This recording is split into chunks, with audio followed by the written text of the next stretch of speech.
আচ্ছা, তাহলে আপনাদের লাস্ট ক্লাসটা হয়েছিল অনলাইনে, সেটা ছিল পেরোল অ্যাকাউন্টিং। এখন অনলাইনে কি সবাই দেখতে পারছিলেন, মানে ভিডিওটা কি সবাই দেখতে পারছিলেন? আচ্ছা, আমার যেটা মনে হয় আপনারা ভিডিওটা অ্যাটলিস্ট একবার দুইবার দেখতে হবে, হ্যাঁ। কারণ কি, এই পেরোলের প্রসেসটা একটু লম্বা, জিনিসটা খুব সহজ, কিন্তু ওই শুরু থেকে শেষ পর্যন্ত প্রসেসটা একটু লম্বা, প্রসেসটা মনে রাখাটাই হচ্ছে টাফ। হুম। তো একদম খুব সিম্পল কিছু প্রিন্সিপাল দিয়ে কাজ হয়, জার্নাল করে কাজ হয়, এর বাইরে কিছু নাই, কিন্তু প্রসেসটা একটু লেন্দি হয়। এই কারণে আপনারা এইটা আরেকবার একটু দেখবেন। আমি আপনাদেরকে এই ক্লাসের পরে আরও কিছু পে স্লিপ দিব, যাতে আপনার পেরোল অ্যাকাউন্টিংটা ইনপুট দিতে পারবেন। এটা প্রথমে সবাই একটু এক্সেলে করে নেবেন আগে। মানে আপনি যদি খুব বুঝে ফেলেন, অনেক মানে এক্সপিরিয়েন্স হয়ে যান, তখন আপনি করেন, অসুবিধা নেই। কিন্তু শুরুতে ওই জার্নালটা আগে এক্সেলে তুলে ফেলবেন, তাহলে দেখবেন যে আপনার ডেবিট ক্রেডিট ঠিক আছে কিনা, কোথাও কোনো ভুল আছে কিনা। এক্সেলে আগে এটাকে ঠিক করে ফেলবেন, তারপর এক্সেল থেকে জাস্ট এন্ট্রি দিয়ে দেবেন জিরোতে। ওকে, আজকে আসেন ব্যাংক রিকনসিলিয়েশন করাই। এখন 10টায় শুরু করলাম, ব্যাংক রিকনসিলিয়েশন তো লম্বা প্রসেস, শেষ হবে কি না আচ্ছা দেখি।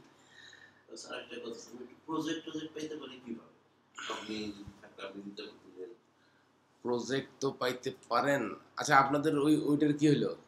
ওইটা তো আপনার কাছে না, আমি তো ওই দিনও রাজি ছিলাম, কিন্তু ওই দিন বৃষ্টির কারণে, এখন ধরেন কি দুইজন আসবে দূর থেকে, এই দুইজন যদি মিস করে তাহলে এটা একটা খারাপ দেখায়।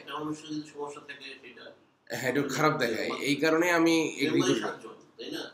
সেটাই তো, আপনারা এখন থেকে ইয়ে করেন, একটা ডেট ফিক্স করেন। আপনার ডেট ফিক্স করলে আমাকে শুধু একটু আগে জানাবেন, ধরেন রবি সোমবারের মধ্যে জানাবেন যে আগামী শুক্রবার আমরা আসতেছি। তখন আমি করবো কি, ওনাদের ওই ক্লাসটা অফ করে দিয়ে আমি ওয়ার্কশপটা করাবো। আমার ছুটি নিতে হবে, বুঝতে পারছেন? এই কারণে আপনারা শনি রবি সোম এর মধ্যেই জানাই দেন। তাহলে যে কোনো শুক্রবার আপনার নিজেদের মধ্যে কথা বলে আমাকে একটু আগে আগে জানাই দেন, আমি তো ওইভাবে প্রজেক্ট আমার কাছ থেকে পেতে পারেন। আপনাদের গ্রুপে আমি প্রজেক্ট কিছু পোস্ট করবো, আপনি প্রজেক্ট করেন, আমি প্রজেক্ট দিব। লাইভ প্রজেক্ট অলরেডি চলতেছে কয়েকটা পরিচিতদের মধ্যে, প্রজেক্টগুলো নিয়ে আপনি না না অসুবিধা নেই, ঠিক আছে। হ্যাঁ হ্যাঁ হ্যাঁ হ্যাঁ, ভালো প্রজেক্ট, কিন্তু প্রজেক্ট খুবই সহজ। ওনাকে টাইম দিয়েছে 72 ঘন্টায়, প্রজেক্ট করতে লাগবে না আপনার 1 ঘন্টা, 48 ঘন্টা। এরকম 2-4টা না থাকলে তো আপনার প্রজেক্ট হলো কেমনে? আপনারা একটা কাজ করতে পারেন, ধরেন আমি আপনাদেরকে মোটামুটি 4-5টা প্রজেক্ট দিব, হ্যাঁ। আপনারা যেটা করবেন, এই যে 7 জন আছেন না, 7 জনের নিজেদের মধ্যে কথা বলে, আমাকে লাগবে না, আপনারা 7 জন এখানে আসেন, এসে 7 জন বসে নিজেরা ডিসকাস করেন। আমরা কিন্তু এগুলো কাজ প্রচুর করছি, নিজেরা ডিসকাস করে করে অনেক সলভ হয়েছে অনেক কিছু, এবং অনেক মাথা খুলে দেয় এসব করলে আর কি। ঠিক আছে, আমি আপনাদের প্রজেক্ট দিচ্ছি।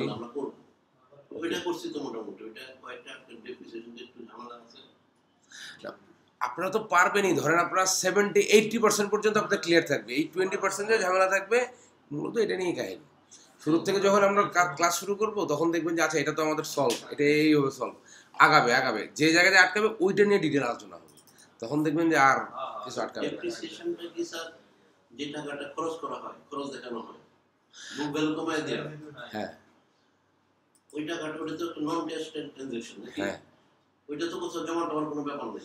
না, এটা ডেপ্রিসিয়েশন ক্যালকুলেশন করা যায়, কুইক বুকেই করা যায়, হ্যাঁ, ওইটা দেখাই দেবো। এটা আমি একটু মুখে বলে দিতে হবে শেষ ক্লাসে। আচ্ছা ঠিক আছে, ঠিক আছে। আচ্ছা, তাহলে আমরা আসেন ক্লাস শুরু করি।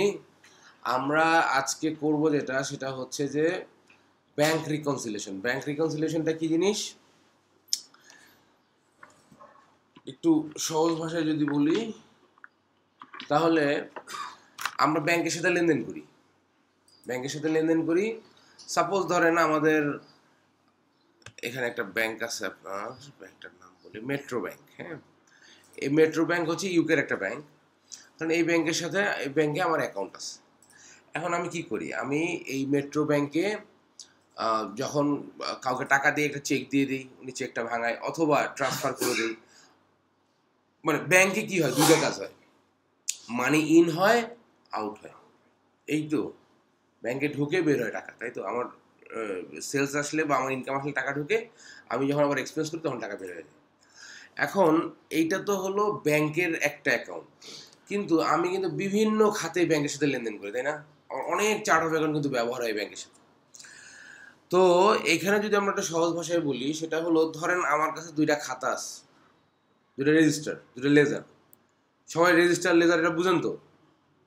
মানে ধরেন এটা বুঝেন না এমন কেউ আছেন? আমার কথা বুঝতে পারছেন না এরকম কেউ আছেন কিনা একটু বলেন, তাহলে আমি আরো সহজভাবে বলবো। তো ধরেন আমার কাছে দুইটা খাতা আছে, একটা হলো আমার খাতা, আমি এখানে হিসাব লিখি, আর একটা খাতা হলো ব্যাংকের খাতা, ব্যাংক হিসাব লিখি। এখন ব্যাংকের খাতার যে হিসাবটা, এইটা আমরা কিভাবে পাই? এইটা আমরা স্টেটমেন্ট পাই ব্যাংকের।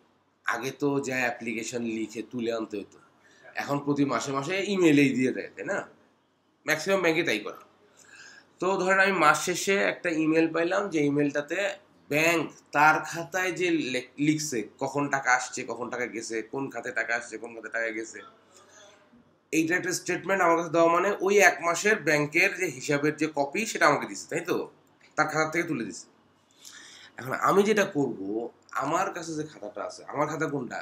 জিরোর মধ্যে যেটা আমি লেনদেন করছি, হ্যাঁ, এই খাতার সাথে মিলাই দেখবো যে দুইটার লেনদেন ঠিক আছে কিনা।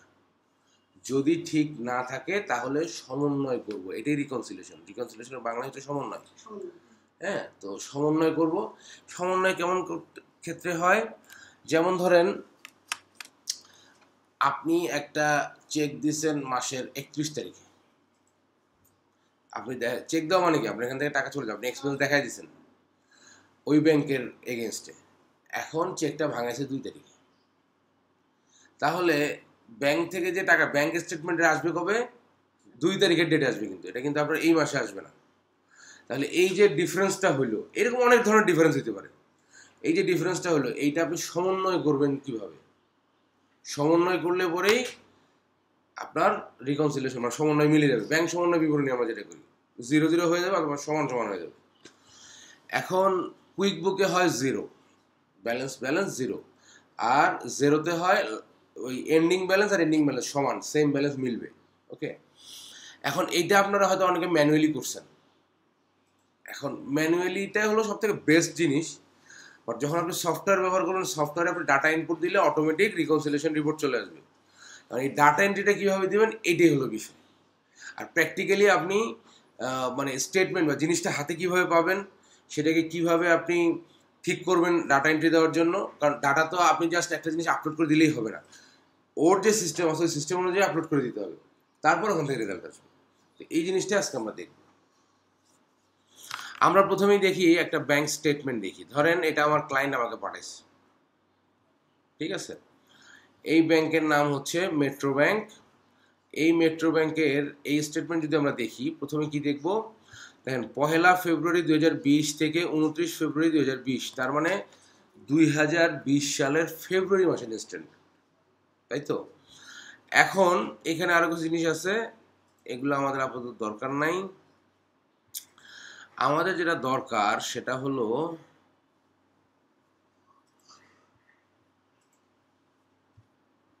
সামারি। এই যে বলছে ইওর অ্যাকাউন্ট সামারি, এখানে ব্যাংক স্টেটমেন্টে কিন্তু অনেক ব্যাংকের বিভিন্ন ব্যাংক ভেদে অনেক কিছু লেখা থাকে, তাই না? তো ওই আমাদের এটা দরকার নাই। আমরা যেটা করব, আমরা চলে যাব সামারিতে। সামারিতে গেলে আমরা বুঝতে পারবো কি কি আছে। দেখেন টাইম ফ্রেম হচ্ছে 1 ফেব্রুয়ারি থেকে 29 ফেব্রুয়ারি, মানে এক মাসের যে ট্রানজ্যাকশন, ফেব্রুয়ারি মাসে যে ট্রানজ্যাকশন আমাদের হয়েছে সেই ট্রানজ্যাকশন রেকর্ড আমরা ব্যাংকেরটা পাইছি। এখন আমাদের জেরোর সাথে আমরা মিলাই দেখব। ওপেনিং ব্যালেন্স বলছে 399.47, তার মানে এটা জানুয়ারির এন্ডিং ব্যালেন্স। কিন্তু 31 জানুয়ারিতে 399.47 399.47 ছিল আপনার এন্ডিং ব্যালেন্স, সেটাই ফেব্রুয়ারি 1 তারিখে ওপেনিং ব্যালেন্স হিসেবে চলে আসছে। এখন বলছে টোটাল মানি ইন 1700, তার মানে আমার যে ইনকাম আসছে, আমার অ্যাকাউন্টে যে টাকা ঢুকছে এটা হচ্ছে 1700 টাকা। আর টোটাল মানি আউট বলতেছে 1779.40, তার মানে আমি এক্সপেন্স করছি, ব্যাংক থেকে বের করে দিছি কত, মানি আউট করছি কত, 1779.40। এই যে এইটা প্লাস মাইনাস করে আমার 29 তারিখে, ফেব্রুয়ারি 29 তারিখে এন্ডিং ব্যালেন্স হতে হবে 320.07।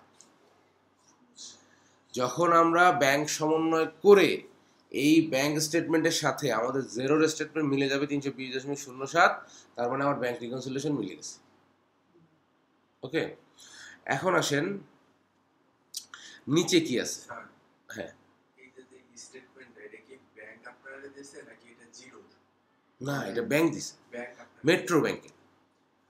জেরোটা তো হচ্ছে আমার অ্যাকাউন্ট, আর এটা হলো ব্যাংকের যে লেজার, সেই লেজারের স্টেটমেন্ট।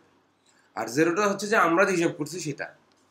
তো এইটা আমরা অলওয়েজ ব্যাংক রিকনসিলিয়েশনের সময় আমরা সব সময় স্ট্যান্ডার্ড ধরবো হচ্ছে ব্যাংক স্টেটমেন্ট, কারণ আমরা অনেক সময় এন্ট্রি দিতে ভুল করতে পারি, কিন্তু ব্যাংক কিন্তু ভুল করবে না। ব্যাংক জায়গা মতো এন্ট্রি দিবে।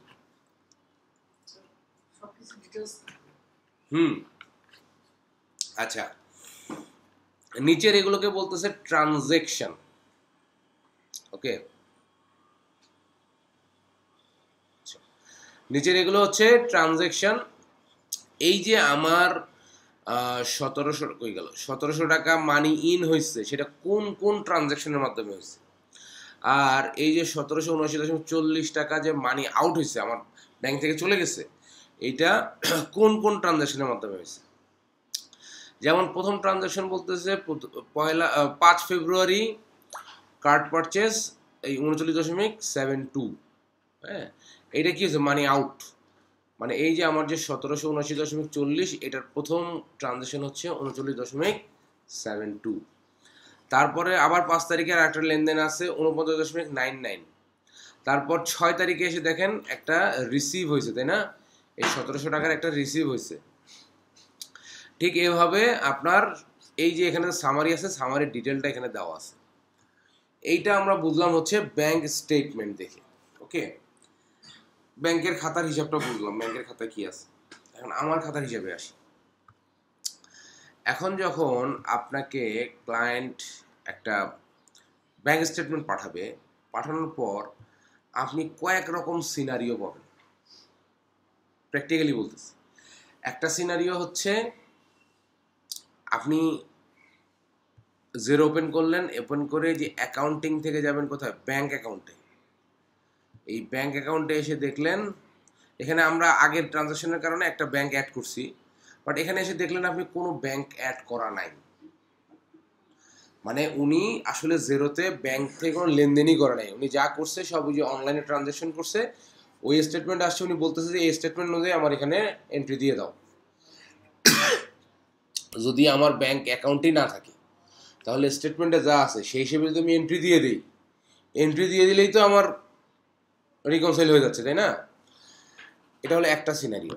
একটা সিনারিও হচ্ছে ব্যাংক অ্যাকাউন্ট আসছে, উনি প্রথম কিছু লেনদেন করছে, উল্টাপাল্টা এন্ট্রি দিচ্ছে, এখন আর মিলাতে পারে না, এখন আপনার কাছে আসছে। এটাই বেশিরভাগ ক্ষেত্রে হবে।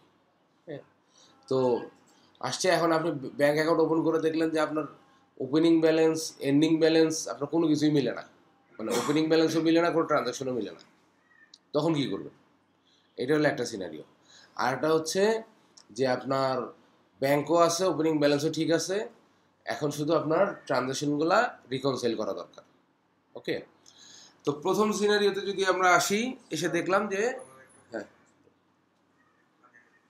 ক্লায়েন্টের ব্যাংক অ্যাকাউন্টে যদি ওপেন করা হয়, জেরোতে নাই, হ্যাঁ, কিন্তু ওনার যে ব্যাংক স্টেটমেন্টটা আমাকে দিয়েছে, বলছে এটা দিয়ে আমাকে এটা করে দাও, কিন্তু উনি দেখা গেল, আপনি একটু আগেই বললেন যে 31 তারিখে একটা চেক ইস্যু করছে, উনি দেখা গেল এরকম 2-3টা চেক ইস্যু করছে। এখন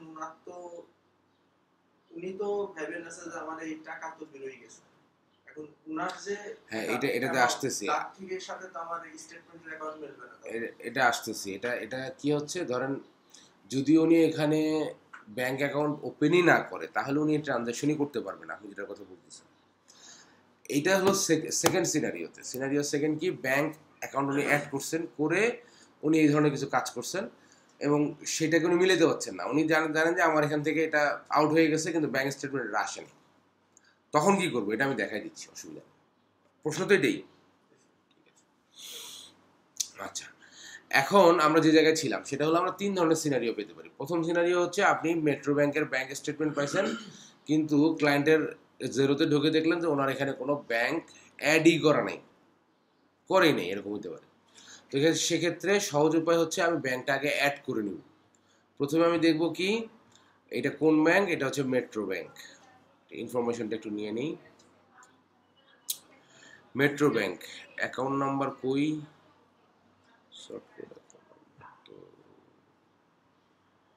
ব্যাংক অ্যাকাউন্ট নাম্বার হচ্ছে এইটা, শর্ট কোড হচ্ছে এটা। হ্যাঁ, তো আমরা ব্যাংক অ্যাকাউন্ট নাম্বার পাইলে মোটামুটি অ্যাড করতে পারবো ব্যাংক, ঠিক আছে। তো আমরা প্রথম সিনারিওতে আছি এই মুহূর্তে।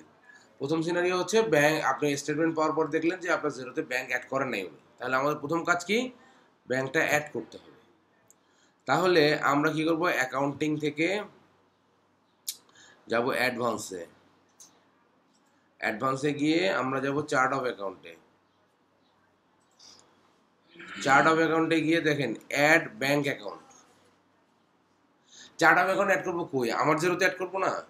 হ্যাঁ, তো অ্যাড ব্যাংক অ্যাকাউন্ট, এখানে যে আমরা ব্যাংক অ্যাকাউন্ট ক্লিক করব। এখন দেখেন আপনাদের ব্যাংক অ্যাকাউন্ট অ্যাড করার সময় দেখাইছিলাম যে যদি এর লিস্টে যা আছে এর বাইরে হয় তাহলে আমরা যাব অ্যাড উইদাউট ব্যাংক ফিড থেকে। কন্টিনিউ। আচ্ছা, এখন কি বলতেছে, ব্যাংকের নাম কি,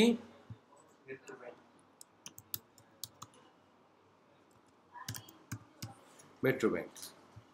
আচ্ছা, এখন বলতেছে অ্যাকাউন্ট নেম। অ্যাকাউন্ট নেম কি নামে হবে, আমাদের কোম্পানির নামে। কোম্পানির নাম কি, computer tech PC and accessory, সংক্ষেপে লিখলাম। হ্যাঁ, আর পাশে লিখলাম এটা, কারণ এই অ্যাকাউন্ট নেম যেটা এটাই আমাকে শো করবে। হ্যাঁ, তো এটা বোঝার জন্য আমরা এইভাবে লিখবো।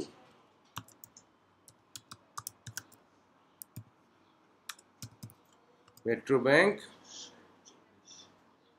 এটা লাস্ট ডিজিট কত, 20, এই দেখেন অ্যাকাউন্ট নাম্বারের লাস্ট 4টা ডিজিট লিখবো আমরা, 2094।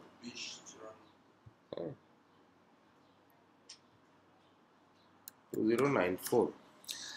এখন এইটা কি কারেন্ট অ্যাকাউন্ট না সেভিংস অ্যাকাউন্ট, আমি তো জানবো, আমার অ্যাকাউন্ট আমি জানবো না। তাহলে এখানে পাশে এটাও মেনশন করবো। এর কারণটা কি, এর কারণ হলো এটা এটা আমি করতে বলি আর কি। এর কারণ হলো ধরেন একই ব্যাংকে একটা প্রতিষ্ঠানের একটা দুইটা অ্যাকাউন্টও থাকতে পারে। ধরেন একটা কারেন্ট অ্যাকাউন্ট, একটা সেভিংস অ্যাকাউন্ট থাকতে পারে, আর একটা ধরেন কি সিসি লোন অ্যাকাউন্ট থাকতে পারে, এরকম থাকতে পারে। তো আপনি ধরেন কারেন্ট অ্যাকাউন্টের জায়গায় ভুলবশত সেভিংস অ্যাকাউন্টে এন্ট্রিটা দেখাই দিলেন, তাহলে অ্যাকাউন্ট ভুল হয়ে যাবে না।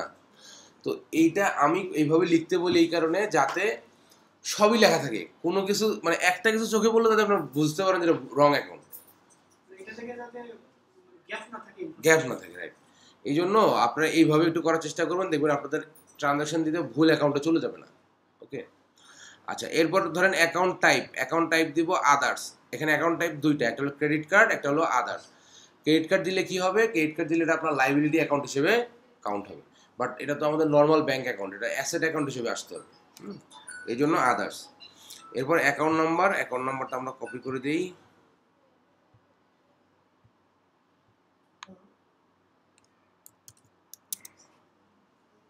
অ্যাকাউন্ট নাম্বার, এরপর আসেন অ্যাকাউন্ট কোড। এই কোডটা কি, আমাদের চার্ট অফ অ্যাকাউন্টের কোড।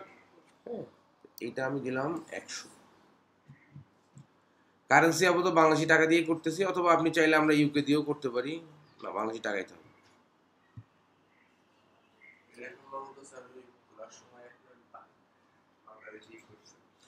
তাহলে দেখেন আমাদের এখানে এই 100-তে কম্পিউটার টেক পিসি আছে সংক্ষেপে লিখছি। হ্যাঁ, মেট্রো ব্যাংক 2094 লাস্ট, এটা হলো কারেন্ট, এই অ্যাকাউন্টটা এখানে চলে আসছে। এখন তাহলে আমাদের প্রথম সিনারিও কি ছিল, যে একটা ব্যাংক অ্যাকাউন্ট থাকবে, যে ব্যাংক অ্যাকাউন্টে মানে যে ব্যাংক অ্যাকাউন্টে স্টেটমেন্ট পাইছি, ব্যাংক অ্যাকাউন্ট নাই, উনি করেন নাই, তাহলে আমরা ব্যাংক অ্যাকাউন্ট দিলাম, তাই তো। এখন এইটা দেখেন কোনো ওপেনিং ব্যালেন্স আছে, ওপেনিং ব্যালেন্স দেওয়ার, যখন ব্যাংক অ্যাকাউন্টটা খুলছি তখন তো ওপেনিং ব্যালেন্স দেওয়ার কোনো জায়গা ছিল, ওখানে ফাঁকা ছিল, কিছু ছিল না। তাহলে যদি আমাদের একেবারে নতুন অ্যাকাউন্ট হয় তাহলে একটা ওপেনিং ব্যালেন্স দিতে হবে। ওপেনিং ব্যালেন্স দিব কিভাবে, ওপেনিং ব্যালেন্স দিব এই যে প্লাসে আসবো, প্লাস, এই প্লাস থেকে আসবো রিসিভ মানি। ওকে, এই রিসিভ মানিতে আসবো, কারণ ওপেনিং ব্যালেন্স দিতে গেলে তো আপনার ব্যাংকে টাকা ঢুকতে হবে, তাহলে রিসিভ না করলে তো টাকা ঢুকবে না।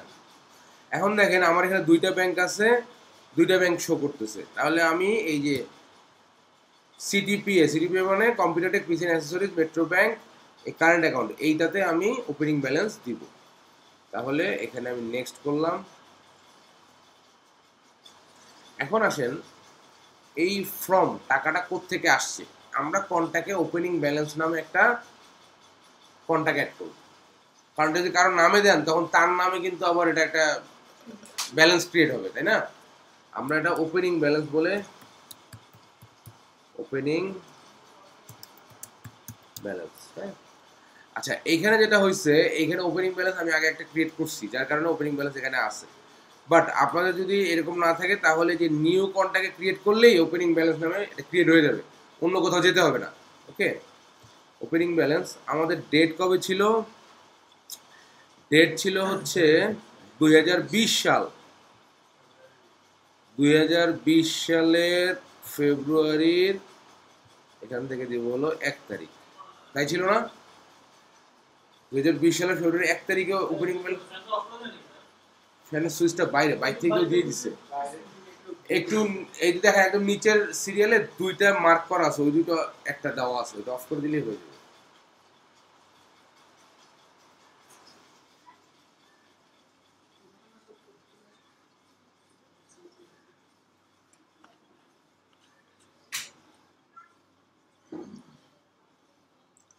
ওকে, তাহলে যেহেতু আমাদের অ্যাকাউন্টে অ্যাড করা ছিল না, তার মানে আমরা অ্যাকাউন্টে অ্যাড করবো সব অ্যাকুরেট জিনিস দিয়ে, যা যা আমি স্টেটমেন্টে পাচ্ছি।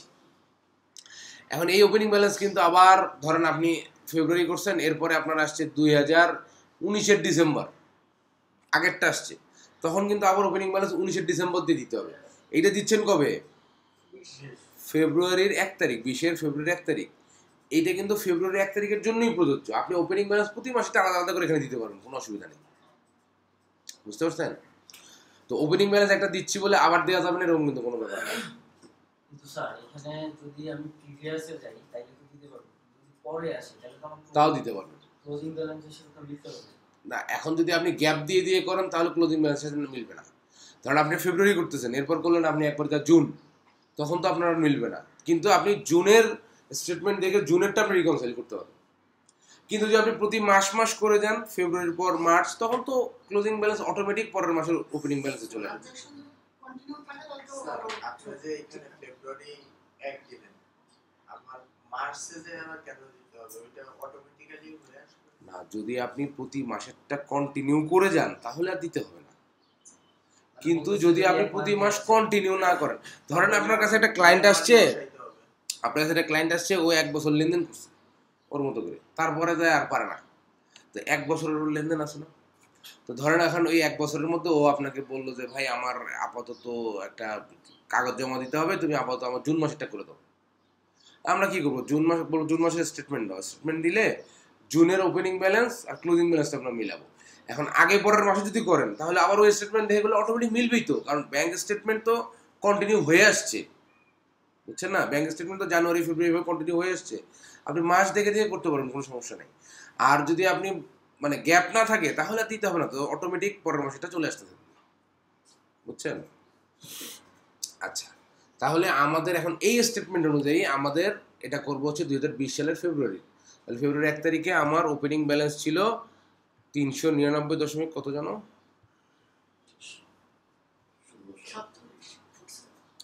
399.47। এই ব্যালেন্সটা আমাকে এখানে দিতে হবে। এখন এখানে দিতে গেলে কি করতে হবে? এই আইটেমে আবার সিলেক্ট করেন না, আইটেম সিলেক্ট করলে কিন্তু তখন আপনার যে আইটেম চলে আসবে, মানে ইনভেন্টরি চলে আসবে। ডেসক্রিপশনে লেখেন ব্যালেন্স অফ ফেব্রুয়ারি 2020। ওকে, এই জায়গায় কোয়ান্টিটি দিতে হবে 1, আর এখানে লিখতে হবে 399.47। এখানে এখানে কিন্তু আপনি লিখতে পারবেন, এখানে অটোমেটিক চলে আসবে। এখন এই যে অ্যাকাউন্ট দিবেন, কি অ্যাকাউন্ট, এটা দুইভাবে আসতে পারে, এটা একটু জিজ্ঞেস করে নিতে হবে। একটা হলো যদি এটা কোনো ক্লায়েন্টের কাছ থেকে আসে, কাস্টমারের কাছ থেকে আসতে পারে না, কাস্টমারের কাছ থেকে আসে। ধরেন আমার এটা একদম প্রথম অ্যাকাউন্ট, আগে কোনো লেনদেনই নাই, প্রথম অ্যাকাউন্ট খোলার পরেই আমার একটা কাস্টমার পাঠাইলো, তাহলে আমার সেটা আসবে কাস্টমারের কাছ থেকে। তখন আমরা কি করব, তখন আমরা এখানে অ্যাকাউন্ট সিলেক্ট করব হচ্ছে সেলস বা রেভিনিউ। বাট যদি এরকম না হয়, প্রথম ওপেন করতেছে, তাহলে কি দিতে হবে, ইকুইটি ক্যাপিটাল থেকে আসবে, ইকুইটি থেকে আসবে, ওনার্স ইকুইটি থেকে আসবে, তাই না? তাহলে আমরা এখন দেখি কেন। আচ্ছা, আপনার ওপেনিং ব্যালেন্স হইতে পারে দুইভাবে। একটা হলো আপনি অ্যাকাউন্ট খুললেন, যেমন আমাদের দেশে একটা মানে অ্যাকাউন্ট খুলতে 500, 1000, 2000 টাকা লাগে, তাই না? টাকা দিয়ে ওপেন করতে হয়। বাইরে অনেক ব্যাংক আছে এরকম, আপনি বাসায় বসে থেকে অনলাইনে ওপেন করতে পারবেন, এখন কোনো টাকা পয়সা লাগবে না, ঠিক আছে? তো টাকা পয়সা যদি না লাগে, হ্যাঁ হয় নাকি? এটা আমি জানি না অবশ্য, হয়। আচ্ছা, অনলাইন করে ফেলছে না? আচ্ছা, তো এখন ধরেন যে তখন যখন আপনি অ্যাকাউন্টটা করলেন তখন তো ব্যালেন্স কত, জিরো ব্যালেন্স। এখন ধরেন আপনি একটা ক্লায়েন্ট আপনাকে টাকা দেবে জন্য আপনি অ্যাকাউন্টটা খুললেন অনলাইনে, খোলার পরে উনি টাকাটা পাঠাইলো, ধরেন 2000 টাকা পাঠাইলো। এখন 2000 টাকা আপনার কিন্তু ওপেনিং ব্যালেন্স, তাই না? এখন এই ওপেনিং ব্যালেন্স 2000 টাকা তো আপনি দেন নেই, এটা পাঠিয়েছে কে? ক্লায়েন্ট পাঠিয়েছে। এখন এটা কি হইলো, আপনার ইনকাম হলো না, রেভিনিউ। তো যার কারণে আমরা এটা সেলস থেকে দেখাতে পারি, রেভিনিউ থেকে দেখাতে পারি। এখন সেলস থেকে রেভিনিউ থেকে দেখাইলে দুইটা কাজ হবে, একটা হলো ওপেনিং ব্যালেন্সও হবে, প্লাস ওই সেলসের এগেনস্টে যেখানে যেখানে পোস্টিং হওয়া দরকার বা যেখানে যেখানে ইম্প্যাক্ট করা দরকার সেখানেও পড়বে। এখন যদি এরকম হয় যে আপনি নিজে 500 টাকা দিয়ে অ্যাকাউন্টটা খুলছেন, তখন কি হবে? তখন আপনার ইকুইটিতে দিতে হবে, শেয়ার ক্যাপিটালে দিতে হবে, ক্যাপিটাল থেকে দিতে হবে, তাই না? তো এখন যেহেতু আমাদের কাছে এই ধরনের কোনো ইনফরমেশন এই মুহূর্তে নাই যে এই ওপেনিং ব্যালেন্সটা গত মাসের যে এন্ডিং ব্যালেন্স ছিল, এই এন্ডিং ব্যালেন্সটা নর্মালি কীভাবে আসছে, অথবা আমার আগের পরের মাসের কোনো স্টেটমেন্ট নাই, শুধু একটা স্টেটমেন্ট। তো আপাতত আমরা যেটা করবো সেফ সাইডে থাকার জন্য, কারণ কি আমি যদি কি বারবার চলে যাচ্ছে, কারণ আমি যদি করি মানে এটা যদি সেলস থেকে বা রেভিনিউ থেকে দেখাই তাহলে আমার অন্যদিকে ইম্প্যাক্ট করবে। তো সেটা যাতে না হয়, যেহেতু আমার কাছে একটাই স্টেটমেন্ট, এই কারণে আমরা কি করব, আমরা এইটাকে ক্যাপিটাল থেকে দেখাই দেবো, ইকুইটি থেকে দেখাই দেবো। তাহলে ইকুইটিতে কি আছে,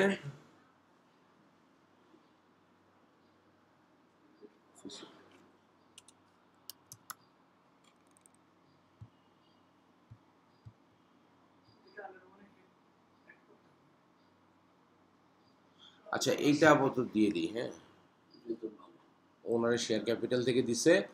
আচ্ছা, এই যে ট্যাক্সের যে ব্যাপারটা, ট্যাক্স, হ্যাঁ, এইখানে আমাদের যেটাই থাকুক আমরা এখানে ট্যাক্স রেটটা করে দেবো 0। ব্যাংকের ক্ষেত্রে ম্যাক্সিমাম ট্যাক্স রেট হবে 0। এর কারণটা কি?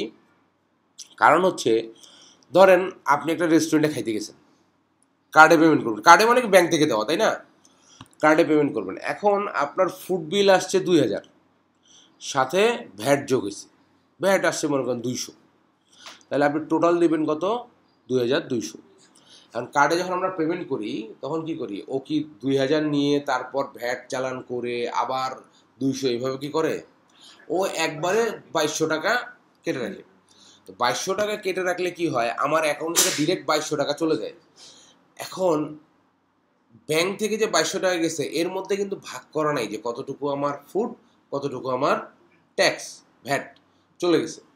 এখন হচ্ছে আমি যদি আমার স্টেটমেন্টে কি আসছে, আমার স্টেটমেন্টে আসছে কিন্তু 2200 টাকা ইনক্লুডিং ভ্যাট। আমি যদি এখন এই 2200 টাকার উপর আবার একটা ভ্যাট বসাই তাহলে কিন্তু অ্যামাউন্ট চেঞ্জ হয়ে যাবে, অ্যামাউন্ট বেড়ে যাবে না? আমার কিন্তু 2200 টাকার মধ্যে ভ্যাট আছে। ব্যাংক ট্রানজাকশন ক্ষেত্রে অলওয়েজ দেখবেন ভ্যাটটা ইনক্লুডিং থাকে, কারণ ভ্যাট সহ টোটাল অ্যামাউন্টটাই কেটে নেয়। তা আমার কাছে কোনটা আসছে, টোটাল অ্যামাউন্ট কেটে নেওয়াটাই আসছে। তাহলে এই কারণে আমরা ট্যাক্সটা অলওয়েজ এখানে 0 দিব। তা নাহলে আপনার এখানে দেখেন আমি যদি ট্যাক্স 10% দিই তাহলে এটার উপর 10% আরও অ্যাড হয়ে যাবে, তখন কি আপনার ওপেনিং ব্যালেন্স মিলবে? তাই না? না, আলাদা আলাদা করে দিলে আবার ওপেনিং ব্যালেন্স তো একটাই থাকবে, তখন কি আপনি কি করবেন? এই জন্য আর ব্যাংকে তো ট্যাক্স সহই কাটে সবসময়, টোটাল অ্যামাউন্টের মধ্যেই ট্যাক্স থাকে, যার কারণে আমরা ট্যাক্সটা দিব 0। দিয়ে আমরা যে 399.47 এটাকে আমি সেভ করলাম।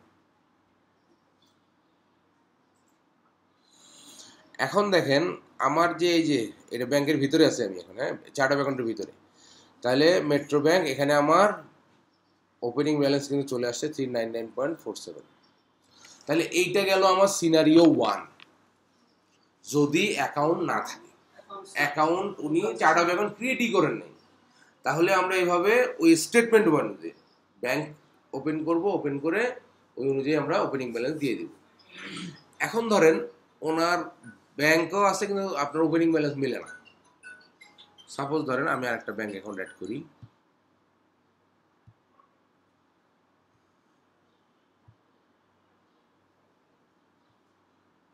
অ্যাড ব্যাংক অ্যাকাউন্ট,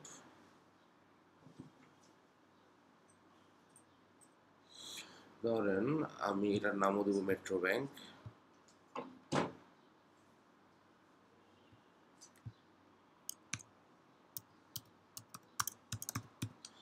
এটার নাম আমি মেট্রো ব্যাংক দিয়ে করতেছি, এটা আপনাদের বোঝার জন্য শুধু। হ্যাঁ, এখানে আর আমি আগে পিছনে অ্যাকাউন্ট নাম্বারটা আমার কিছু দিব না, এটা জাস্ট বোঝার জন্য যে আরেকটা অ্যাকাউন্ট যদি থাকে তাহলে কিরকম থাকে। অ্যাকাউন্ট টাইপ হচ্ছে আদার, এইটা আমি একটা আলাদা একটা নাম্বার দিয়ে দিলাম, মনে করেন এরকম 40101 অ্যাড অ্যাকাউন্ট। উনি ধরেন এই অ্যাকাউন্টটা অ্যাড করছে। এখন উনি আপনার ওপেনিং ব্যালেন্স দিচ্ছে, সাপোজ ধরেন রিসিভ মানি, এই যে এটা উনি অ্যাড করছে না মেট্রো ব্যাংক, এইটাতে দিব।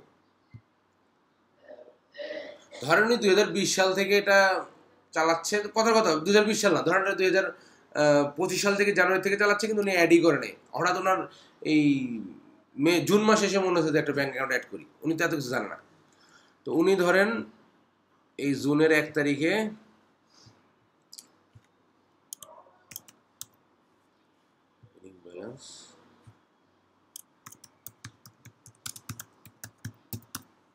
ব্যালেন্স কোয়ান্টিটি 1, আর উনি ধরেন এখানে দিচ্ছে হলো 500।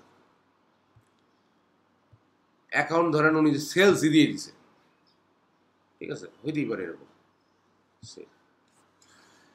এখন ধরেন যদি আপনার ব্যাংক না থাকে, ব্যাংক অ্যাড করবেন, ওপেনিং ব্যালেন্স কীভাবে দেবেন, স্টেটমেন্ট হবে, যেটা আপনারা জানেন। এখন আপনি এসে পেলেন কি, আপনি এসে পাইলেন হচ্ছে ব্যাংকে ঢুকে দেখলেন যে আপনার ধরেন এটা নাই, এইটা আছে, এটা দেখলেন মেট্রো ব্যাংক একটা আছে, এটা তো ওপেনিং ব্যালেন্সও ঠিক নেই, ডেটও ঠিক নেই।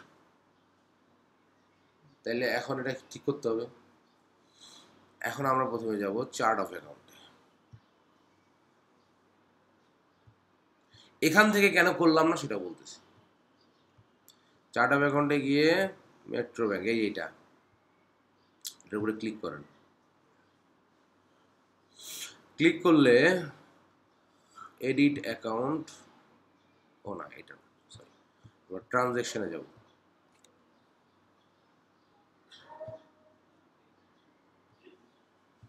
কি ব্যাপার,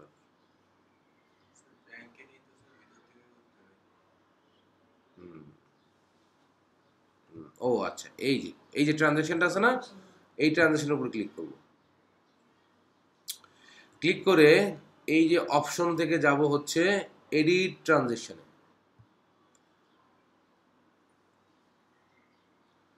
এডিট ট্রানজ্যাকশনে গিয়ে আমরা এখন কি পাবো, আমরা পুরোটাই চেঞ্জ করতে পারবো।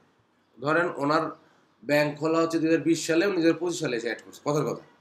তাহলে আমরা এখানে যাব প্রথমে 2020-এর ফেব্রুয়ারি, ওকে 1 তারিখ। তাহলে আমাদের স্টেটমেন্ট অনুযায়ী ডেট ঠিক হলো না?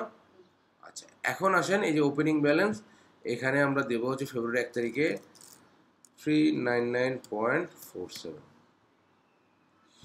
এই অ্যাকাউন্টটা আমরা দেখলাম যে উনি এই অ্যাকাউন্টটা উনি ভুল দিছিলেন, এটা আমরা ঠিক করে দেবো হচ্ছে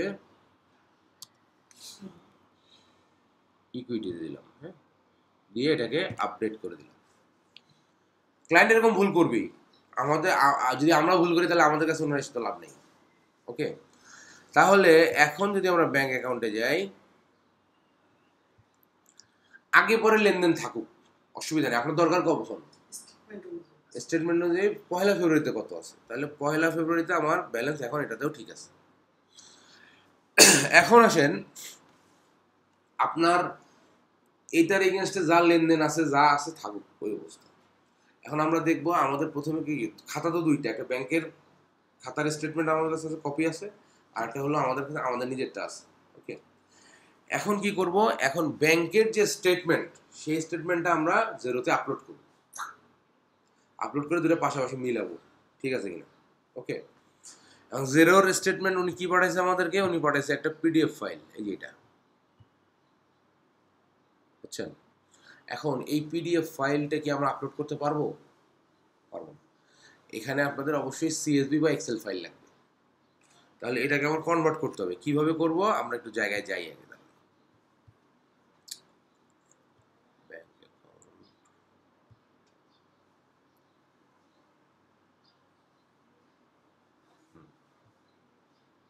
এই যে এখান থেকে আমরা কি করলাম, ব্যাংক অ্যাকাউন্টে গিয়ে, এই যে অ্যাকাউন্টিং থেকে ব্যাংক অ্যাকাউন্টে গিয়ে আমরা সবগুলো ব্যাংক অ্যাকাউন্টের মধ্যে থেকে আমরা যেটাতে করব, হ্যাঁ, সেই ব্যাংক অ্যাকাউন্টটা ওপেন করলাম, একটা সিঙ্গেল অ্যাকাউন্ট ওপেন করলাম। করার পর ম্যানেজ অ্যাকাউন্টে যদি যান, ম্যানেজ অ্যাকাউন্টে গেলে ওই গেল ইম্পোর্ট এ স্টেটমেন্ট, এখানে অনেকগুলো অপশন আছে, অ্যাকাউন্ট ট্রানজ্যাকশন, ব্যাংক স্টেটমেন্ট। হ্যাঁ ঠান্ডা বেশি লাগে, এটা বাড়াবো, দুটো উপরে তুলে দিই, দাঁড়া উপরে তুলে দিই, 20-এর উপরে দিলে আবার পুরো ইয়া কাভার হয় না, আপনি বরাবর বসছেন তো এই জন্য। এখন এখন তুলেছি না, এখন ঠিক আছে না? ওকে, হ্যাঁ না, আমি যখন আসছিলাম তখন প্রচন্ড গরম লাগছিল আমার, যে আমি নামাই দিয়ে ওখানে একটু বসেছিলাম। আচ্ছা, এখন দেখেন আপনি যদি এই ম্যানেজ অ্যাকাউন্টে, মানে অ্যাকাউন্টটা ওপেন করে ম্যানেজ অ্যাকাউন্টে যান, তাহলে অনেকগুলো অপশন পাবেন। এই অপশনগুলোর মধ্যে একটা অপশন হচ্ছে ইম্পোর্ট এ স্টেটমেন্ট, তার মানে আমি যে স্টেটমেন্টটা পাইছি সেটা আমি ইম্পোর্ট করব, এটা দিলাম। ইম্পোর্ট করব কোথায়? জেরোতে ইম্পোর্ট করব, দুইটা পাশাপাশি রেখে মিলাবো আর কি, রিকনসাইল করব। আচ্ছা, এই ইম্পোর্ট স্টেটমেন্ট দেওয়ার পর বলছে সিলেক্ট ফাইল। এখন কোন ফাইলটা সিলেক্ট করব, কি লাগবে জানা লাগবে তো। এখানে দেখেন ডাউনলোড জেরো সিএসবি টেমপ্লেট, ও একটা টেমপ্লেট দিয়ে দিচ্ছে। সিএসবি কি এক্সেলের একটা কম্প্রেস ভার্সন, তো সিএসবি ফাইল একটা দিয়ে দিচ্ছে, বলছে যে আমার যে টেমপ্লেট আছে এই টেমপ্লেট অনুযায়ী তোমার ইনফরমেশন বসায় এখানে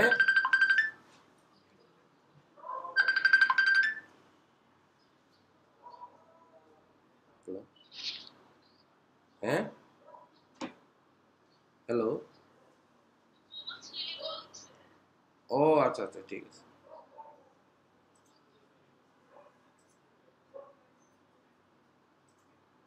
আচ্ছা, তো এখন আমরা তাহলে কি করবো, আমরা টেমপ্লেটটা ডাউনলোড করে দেখে নিই চেহারাটা কেমন, ওই টেমপ্লেট অনুযায়ী আমার ইনফরমেশন বসে আপলোড করে দিলেই হয়ে যাবে। ওকে, তাহলে ডাউনলোড জেরো, এই যে নামছে, এখানে দেখেন একটু বড় করি,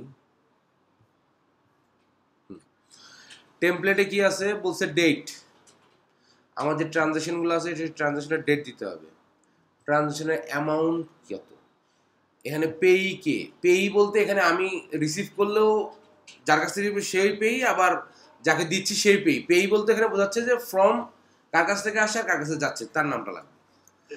আর এটা বলছে ডেসক্রিপশন, রেফারেন্স, চেক নাম্বার। এখানে দেখেন ম্যান্ডেটরি ফিল্ড হচ্ছে দুইটা, একটা হলো ডেট আর একটা হলো অ্যামাউন্ট। এই দুইটার পিছনে পাশে কি আছে? স্টার আছে। এই দুইটা না থাকলে আপনার নেবে না, বাট বাকিগুলো না থাকলেও নেবে। ওকে, তারপর আমরা চেষ্টা করব কি যত বেশি ইনফরমেশন দিয়ে এটা আপলোড করা যায় আপনার কাজ তত সহজ হবে। ওকে, এখন এই ফরম্যাটে আনতে গেলে আমার এটা কি আছে, আমার আমার আমার এই যে এটা আমারটা তো আছে এরকম, এই পিডিএফ এর একটা একটা করে দেখে দেখে তুলবেন ডেট দিয়ে দিয়ে, এটা করতে অনেক সময় লাগবে, কারণ আপনার এখানে তো আছে 30-32টা, অনেক সময় আসবে 200, 250, 300 আসবে, তখন কি হবে? ঠিক আছে, প্রথমে আমরা যেটা করব, আমরা একটা আমাদের এটা আছে কি পিডিএফ ফাইল আছে না, তাহলে পিডিএফ টু একবার সিএসবি দেই, CSV কনভার্টার অনলাইন। ওকে, দেখেন PDF টু এটা একটা আসলো জামজার, এটাকে যদি আমি ওপেন করি, তারপর আসলো এই যে এটা একটু ভালো আছে।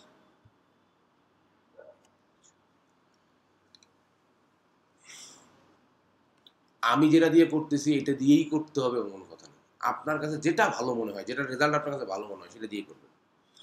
তাহলে আপলোড PDF অর ইমেজ, এখানে একটা আপলোড দেই। কোনটা দিব? আমাদের কাছে যেটা আছে। এটা কি আবার এটি আছে?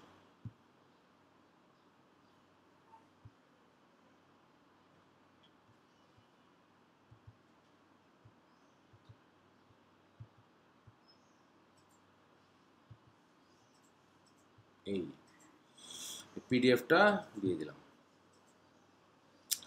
এখন বলতেছে টেবিল আর টেক্সট এন্ড টেবিল। আমার টেক্সট অত দরকার নেই, আমার টেবিলটাই দরকার। এটা দিয়ে করি, দেখি কি আসে রেজাল্ট।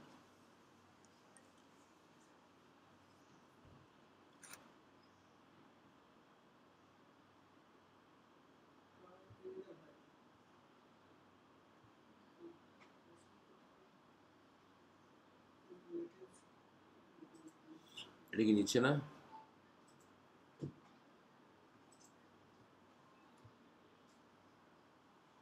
এগুলো কি সব পেইড করে ফেলছে নাকি?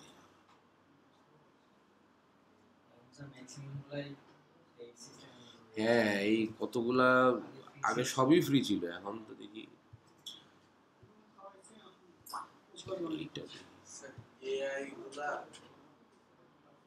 কোনো এআই স্যার এই যে চ্যাট জিপিটি।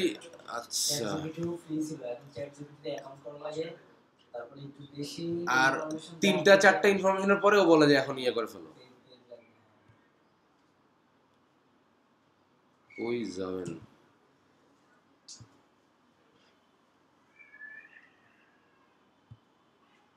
স্যার একটা সফটওয়্যার আছে, ওইটা দিয়ে ডাইরেক্ট যে কোনো লেখা কিংবা ইমেজ যাই আছে সেটা দিয়ে আপনি মার্ক করে দেন, ওইটারেও চেঞ্জ করে দেন। তাই নাকি? এটা স্যার উইন্ডোজের জন্য জানি, কিন্তু আপনার এটা তো উইন্ডোজ না। আচ্ছা, যাই হোক, দেখেন আমরা এখান থেকে একটা রেজাল্ট পাইছি। তার মানে আমার এই পিডিএফটা একটা সিএসভি তে বা এক্সেলে কনভার্ট হয়েছে। হ্যাঁ হ্যাঁ, জামদারি করছে। আচ্ছা, ওটার লিঙ্কটা আপনাদেরকে দিয়ে দিই।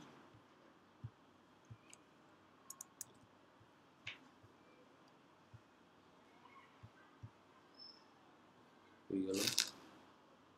এই যে স্যার 2 নাম্বারটা বুঝাই যায় না। স্যার হোয়াটসঅ্যাপে দিয়ে দিতেন। মেসেঞ্জার আমার মেসেঞ্জারে দিতে হবে ভাই, মেসেঞ্জারটা এখানকার অফিসিয়াল গ্রুপ। হোয়াটসঅ্যাপেও দিচ্ছি, দুটো দিয়ে দিচ্ছি, সমস্যা নেই। আর মেসেঞ্জারে দিলে আপনার খালি ফরওয়ার্ড করে হোয়াটসঅ্যাপে নেবেন, না হলে না নাকি? মেসেঞ্জার দেয়া যায় না স্যার, আল্লাহ। আচ্ছা, আমি হোয়াটসঅ্যাপে দিয়ে দিচ্ছি। কারণ এটা দিতে হবে কেন, এটা এখানকার অফিসিয়ালি তো এটা দিতে হবে। আচ্ছা, আপনার লাগবে হচ্ছে হোয়াটসঅ্যাপে। হোয়াটসঅ্যাপে যেন আপনাদের গ্রুপটার নাম কি? 2 নাম্বারটা 6040।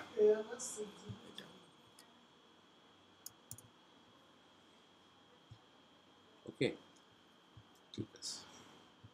এখন আসেন, এটা থেকে তো নামাইলাম, নামায় পাইলাম কি এই যে।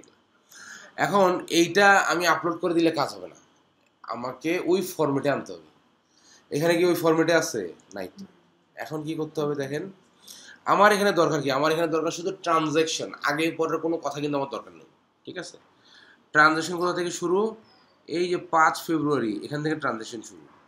এর আগের যা আছে আমি একটু হেডলাইনটা রেখে বাকিগুলা ডিলিট করে দিই। তাইলে আমার ট্রানজ্যাকশন শুরু হয়েছে কোথা থেকে? এখান থেকে। ট্রানজ্যাকশন শেষ কোথায়? এই যে 32.1, 28 ফেব্রুয়ারি। স্টেটমেন্টে দেখেন 28 ফেব্রুয়ারি 32.1, নিজেরটা কিন্তু এন্ডিং ব্যালেন্স, এটা কিন্তু আমার ট্রানজ্যাকশন না।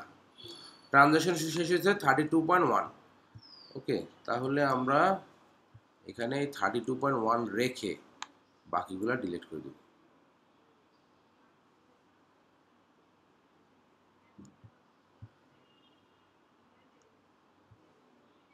ওকে, এখন তাহলে পাইলাম কি শুধু ট্রানজ্যাকশনগুলা। তাহলে আমার প্রথমে লাগবে ডেটটা প্রথমে আছে, তারপর লাগবে কি অ্যামাউন্টটা এখানে আছে, অ্যামাউন্ট ঠিক করে ফেলবো। তারপর হচ্ছে ট্রানজ্যাকশন, এখান থেকে আমার পেই আর ডেসক্রিপশনটা বের করতে হবে। ওকে, এখন আসেন এটা একটু বড় করি। এখানে দেখেন রেজাল্ট যা দিচ্ছে, হ্যাঁ, তার থেকে কিন্তু একটু ভেঙে গেছে। দেখেন এই ডেটের মধ্যে এই যে ডেসক্রিপশনের পয়েন্টটা এখানে চলে আসছে, তাই না? এগুলো কিন্তু এখানে রাখা যাবে না, এগুলো ঠিক করতে হবে। আর কোথায় আসছে? এখানে। আর কোথায় আসছে? এই যেমন এই যে মাঝখানের, এটা আমাদের দরকার নেই, এটা হেডলাইন, এটা আমরা ডিলিট করে দিই। আর একটা আছে কিনা দেখি, হ্যাঁ এই যে আরেকটা আছে, এই যে date, transaction, money in money out, এটা দরকার নেই। ওকে, এখন সবগুলা ডেট, শুধু এই যে প্রথম দুইটা দেখেন এই পাশে চলে আসছে, এইটাকে আমরা কেটে এই পাশে নিয়ে যাব।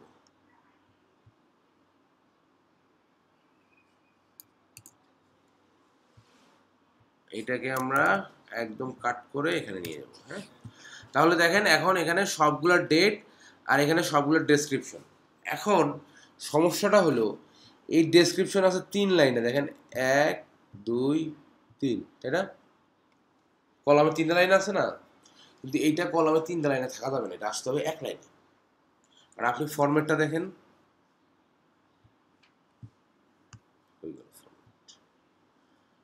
বা যে টেমপ্লেটটা আমরা ডাউনলোড করছি সেই টেমপ্লেটটা দেখেন, হয়ে গেছে এটা। এই যে এখানে, এটা এই যে এটা দেখেন, এখানে কি আছে? 1 লাইনে ডেট যেখানে দিবেন, অ্যামাউন্টও সেখানে, ডেসক্রিপশনে কিন্তু একই লাইনে, ডেসক্রিপশনে কিন্তু এখানে 2টা 3টা অপশন নাই। ওকে, তাহলে এই ফরম্যাটে যদি আমাকে বসাতে হয় তাহলে কি করতে হবে? আমার প্রথমে ডেসক্রিপশনের সবগুলো আমাকে আগে 1 লাইনে আনতে হবে।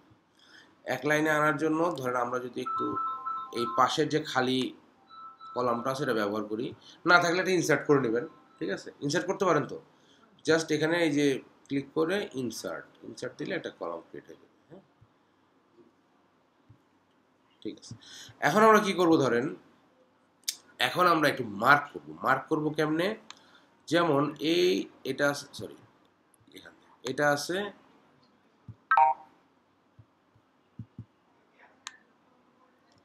এটা ধরেন আমি হলুদ কালার করলাম,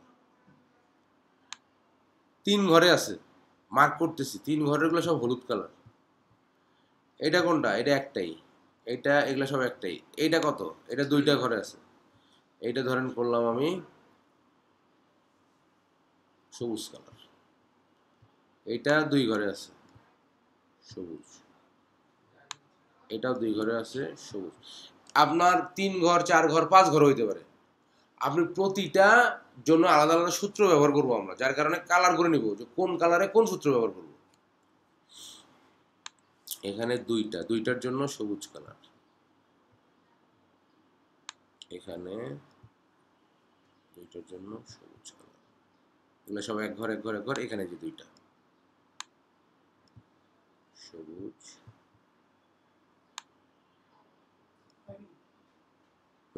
ও আচ্ছা আগেরটা হয় না, সবুজ না, এখানে একটু দেখাই, একটু দাঁড়ান, এটা ধরেন এই যে এইটা, হ্যাঁ,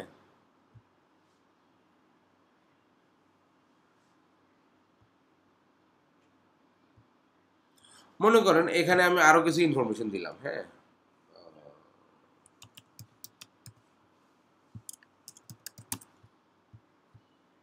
এটা তাহলে কয় ঘর হলো? 4 ঘর হলো না? 4 ঘর ধরেন আমরা আলাদা একটা কালার করি এইটা।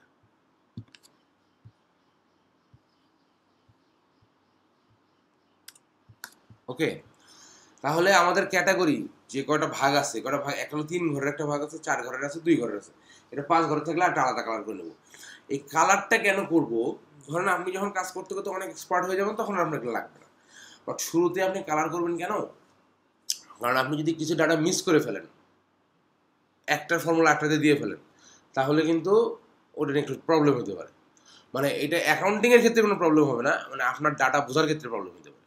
ওকে, এখন কি করব দেখেন, এই যে এখানে ইকুয়াল দিব, দিয়ে দিব কনকাটিনেট। এই যে এটা কনকাটিনেট দিয়ে এই প্রথম ঘর সিলেক্ট করব, কমা স্পেস, দ্বিতীয়টা সিলেক্ট করব, কমা স্পেস, তৃতীয়টা সিলেক্ট করব, করে এটাকে আমি ব্র্যাকেট ক্লোজ করে এন্টার দিয়ে দিব। এখন দেখেন এইখানে যা আছে সব এক লাইনে চলে আসছে, 3 ঘরেরটা।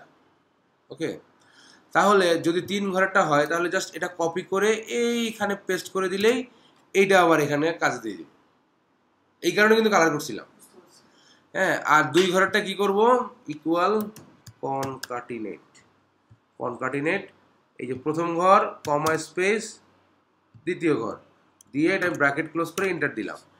এখন এই যে এটা আমি জাস্ট কপি করব, করে এই যে 2 ঘরের যেগুলো আছে সেগুলোর পাশে পাশে এগুলো খালি পেস্ট করে দিব, তাহলে ওই ফর্মুলাটা ওই ঘরের ক্ষেত্রে অ্যাপ্লিকেবল হয়ে যাবে। হ্যাঁ, এই যে দেখেন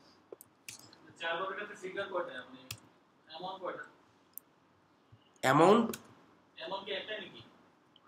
হ্যাঁ অ্যামাউন্ট তো একটাই, 4টা ঘর হচ্ছে কি, ওরা যে লাইনটা ভেঙে গেছে, ভেঙে 4 ঘরে আসছে, ওইটাকে আমি জাস্ট 1 ঘরে করতেছি, কিন্তু অ্যামাউন্ট একটাই। ডেসক্রিপশনটা বড় হয়েছে তো ভেঙে ভেঙে 3-4 ঘরে আসছে, কিন্তু আমি ডেসক্রিপশন তো 1 ঘরের বেশি ব্যবহার করতে পারবো না, শুধু সেই কাজটাই করতেছি। 4টার ক্ষেত্রে কি হবে, ইকুয়াল টু কনকাটিনেট, প্রথম ঘর কমা স্পেস, দ্বিতীয় ঘর কমা স্পেস, তৃতীয় ঘর কমা স্পেস, চতুর্থ ঘর দিয়ে ব্র্যাকেট ক্লোজ। জিনিস একই, খালি ঘর যে কটা ওই কটা খালি বাড়বে। এই যে দেখেন এখানে চলে আসছে।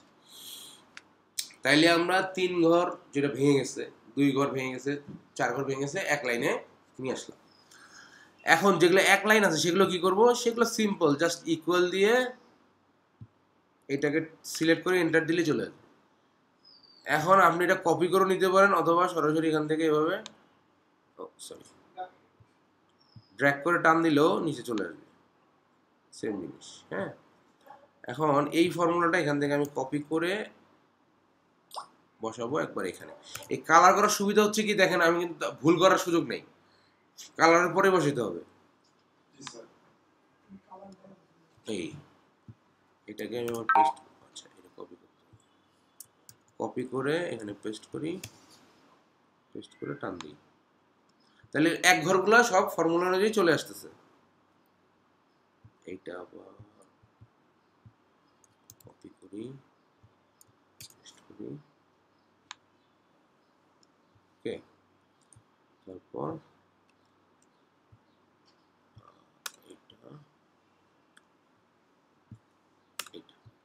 এখন দেখেন আমাদের কাজ হলো কি, একটা একটা করে নিয়ে আসলাম।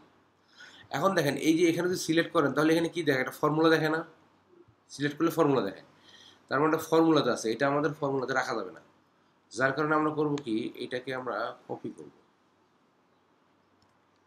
কপি করে ভ্যালু পেস্ট করব, এই যে পেস্ট স্পেশাল ভ্যালু, ওইগুলো হয়ে গেছে নাকি, এই ভ্যালু পেস্ট করছি। হ্যাঁ, তাহলে এখন কি, এখন এটা সিলেক্ট করলে দেখেন এই লেখাটাই আসতেছে, তাই না, ফর্মুলার আসে না, তাহলে আমাদের এটা হয়ে গেছে। এখন এই যে ট্রানজ্যাকশন ডেসক্রিপশন, এটা আমাদের আর দরকার নেই। এখন দেখেন প্রতিটা ডেটার এগেনস্টে চলে আসছে না, আসছে তো। এখন প্রবলেম হলো কি, এই যে ঘরগুলো আমরা এখানে ফাঁকা হয়ে গেল, এগুলো আবার গ্যাপ রাখা যাবে না, এগুলো এখান থেকে ডিলিট করতে হবে। এখন আমরা ডিলিট করতে পারি কেমনে, ম্যানুয়ালি এইভাবে ডিলিট করতে পারি। এখন এইভাবে ডিলিট করতে, যখন অনেক ট্রানজ্যাকশন ডিলিট করতে করতে একটা ট্রানজ্যাকশন ডিলিট করে দিলেন, তখন কি আর মিলাতে পারবেন? এটার জন্য অনেকের কাছে অনেক সহজ বুদ্ধি আছে, আমি জানি, আমি একটা বুদ্ধি শিখাই, যারা জানেন না তারা এটা শিখেন, আর যার যেভাবে খুশি করতে পারেন, কোনো অসুবিধা নেই। আমি কি করব, এখানে গিয়ে আমি দেবো ফিল্টার। ওকে, এই ফিল্টার থেকে আমি সবগুলো তুলে দিয়ে শুধু এই যে ব্ল্যাঙ্কটা সিলেক্ট করব। এই দেখেন ব্লু কালার যেগুলো, এগুলো ব্ল্যাঙ্ক আছে আমার মাঝে মাঝে, তো আমি এগুলো সব ব্ল্যাঙ্কগুলো সব ডিলিট করে দিই।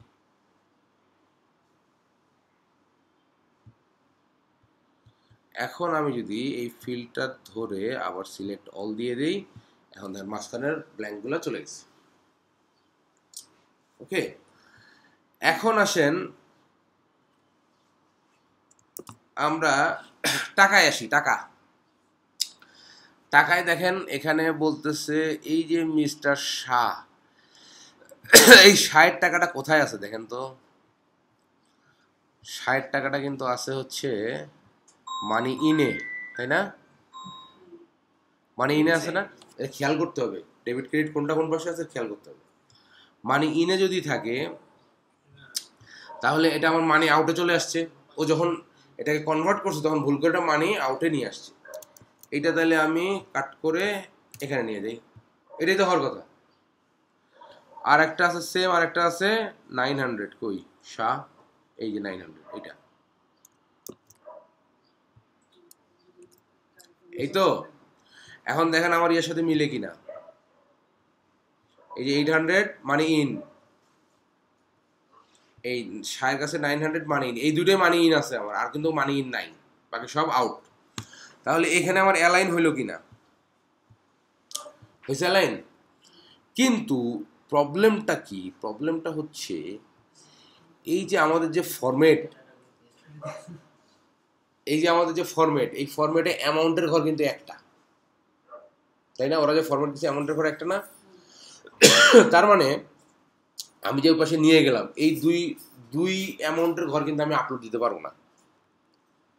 অ্যামাউন্টের ঘর আমার একটা করতে হবে। এখন হ্যাঁ, অ্যামাউন্টের ঘর একটা করতে গেলে প্রবলেমটা কি, আমার বাকি যেটা আউট এটাকে সামনে আমার মাইনাস বসাতে হবে, আর যেটা ইন এটা সামনে আমার প্লাস রাখতে হবে।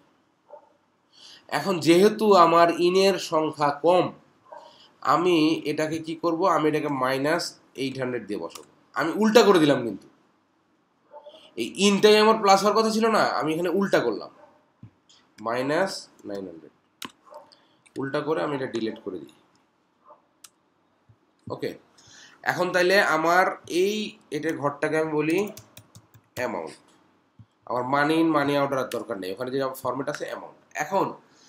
এখন আমার এই 800 এবং 900টার সামনে মাইনাস আছে, এইটা হবে আমার প্লাস, আর বাকি সবগুলো হবে মাইনাস। এইটার জন্য কি করতে পারেন, -1 ফর্মুলা ব্যবহার করতে পারেন। এই পাশে আমি একটা করে -1 বসাইলাম, বসায় আমি যদি ইকুয়াল দিয়া এইটা ইনটু এটা দিই, তাহলে এটা সামনে অটোমেটিক এটা মাইনাস চলে আসতেছে। আর এইটা ধরে যদি আমি টান দেই নিচ পর্যন্ত ড্র্যাগ করি, তাহলে দেখেন এই যে উল্টা হয়ে গেল। কিন্তু এই 800 আমার কি থাকলো, প্লাস হইলো, এই 900 আমার প্লাস হইলো, যেটা আমার হওয়ার কথা। যেহেতু আমার মাইনাসের সংখ্যা বেশি, প্রত্যেকটা সামনে একটা একটা করে মাইনাস দিতে গেলে আমার অনেক সময় লাগবে, যার কারণে আমি এই পদ্ধতিটা ব্যবহার করলাম। ও নিচেরটাতে মানে টান দিতে ভুলে গেছি, এই এখন ঠিক আছে। আচ্ছা, এখন কি করব দেখেন, এখন সিলেক্ট করলে ফর্মুলা আমরা সেম আগের মতো এইটাকে কপি করে স্পেশাল ভ্যালু পেস্ট করব।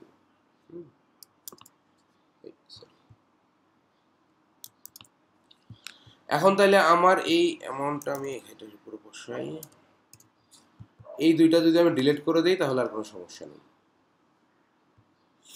এখন দেখেন তো অ্যামাউন্টের ঘর একটাই আছে, কিন্তু আউটগুলো সব মাইনাস আর ইন প্লাস। এটা জাস্ট একটা নিজস্ব পদ্ধতি আর কি। আপনাদের কাছে যদি আরো সহজ, আরো ভালো কোনো পদ্ধতি থাকে আপনারা ব্যবহার করেন, কোনো অসুবিধা নেই।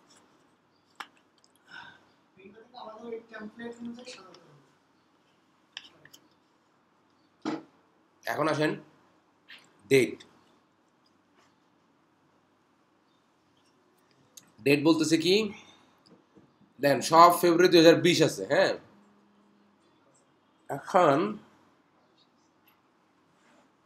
20 আছে। এখন ডেটের ফরম্যাটটা একটু দেখে নিই আমি।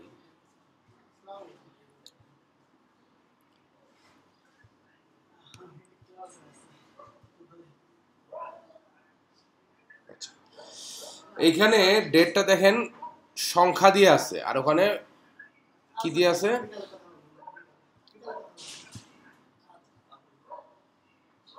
এখানে ফেব্রুয়ারি লেখা আছে, তার মানে আমার ডেটের ফরম্যাটটা একটু চেঞ্জ করতে হবে।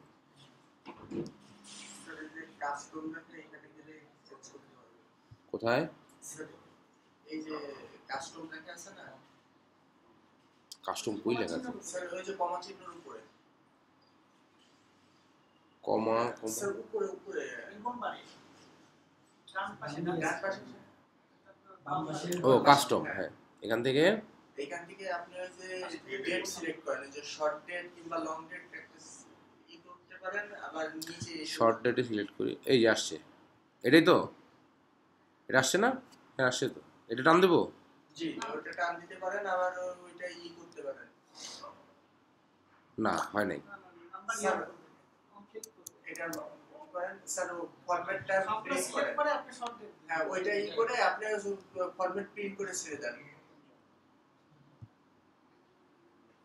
হয়েছে তো, এই নিচেরটা সিলেক্ট হয় নাই, এটা করি।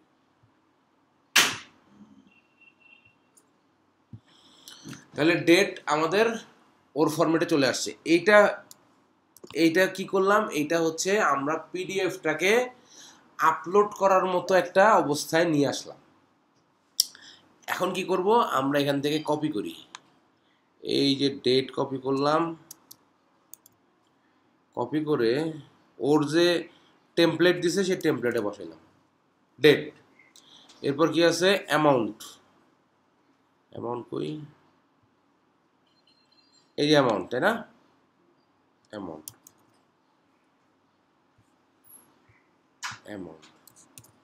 এরপর আমাদের হাতে কি আছে, ডেসক্রিপশন।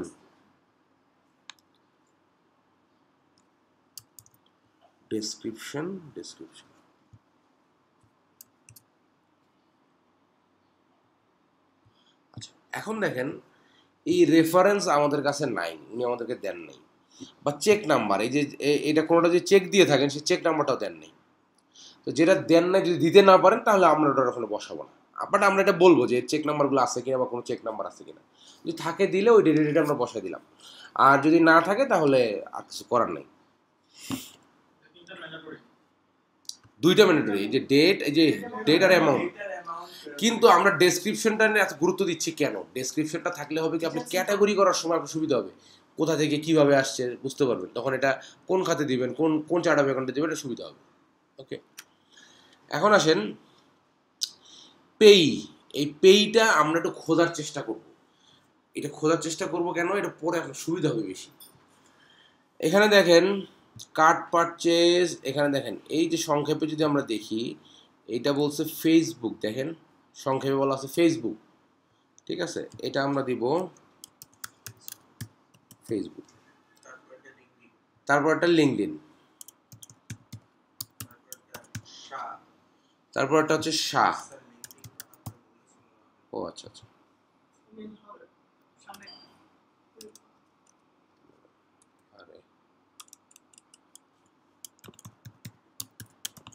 লিঙ্কডইন, হ্যাঁ আচ্ছা, না ওটা শাই থাকুক, অসুবিধা নাই। এখন এই যেখানে আসেন ডিরেক্ট ডেবিট পেপাল পেমেন্ট, এইখানে পেই কে হবে বলেন? এখানে পেই হবে হলো পেপাল। এখানে পেপাল হবে না, কারণ আছে।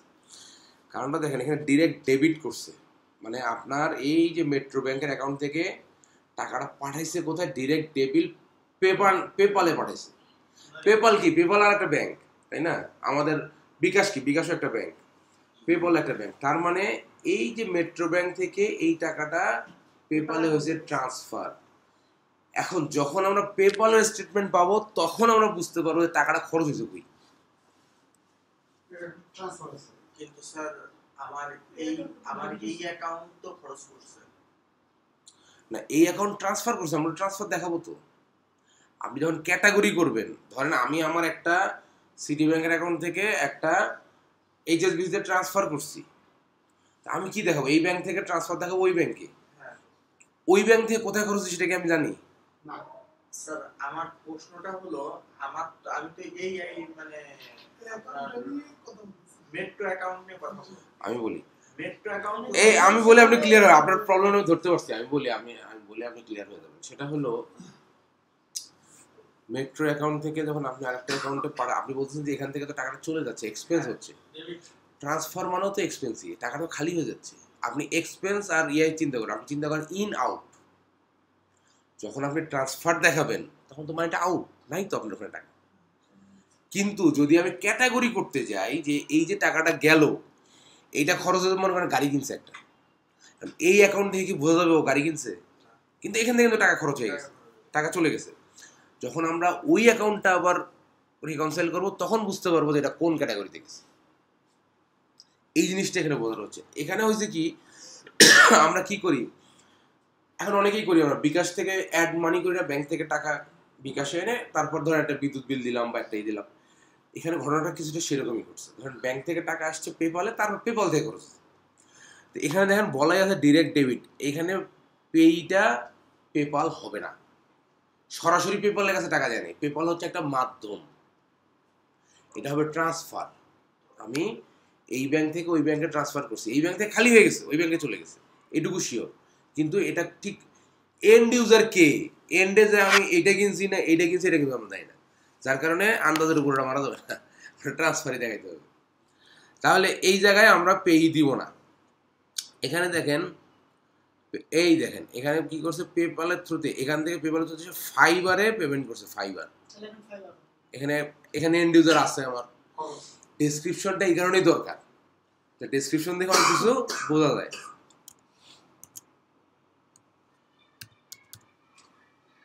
ফাইবার, এই যে এখানে দেখেন নেমস্কো, এখানে কিন্তু মানে একসাথে লাগানো হলেও বোঝা যাচ্ছে। নেমস্কো কি? নেমস্কো হচ্ছে একটা ওয়েব হোস্টিং কোম্পানি। আমরা একটু এটা যদি নেমস্কোটা কপি করি, একটু গুগল করে দেখি। হ্যাঁ,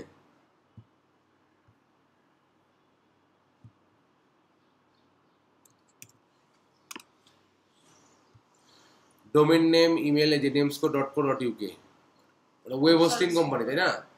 তার মানে এটা আমার এন্ড ইউজার আছে। এখানে আমি লিখব নেমস্কো। তারপরে দেখেন এই যে bluehost.com, ব্লুহোস্টও মনে হয় হোস্টিং কোম্পানি। দেখি একটু, আচ্ছা বিটা আসেনি না, বিটা লিখতে হবে।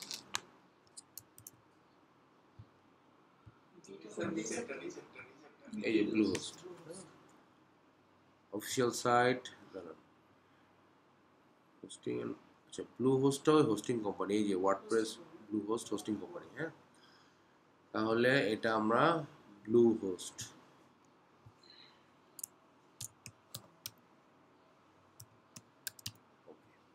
তাহলে এটাও আমার ট্রান্সফার, এগুলো আমি দিব না। এখানেও কি ফাইবার,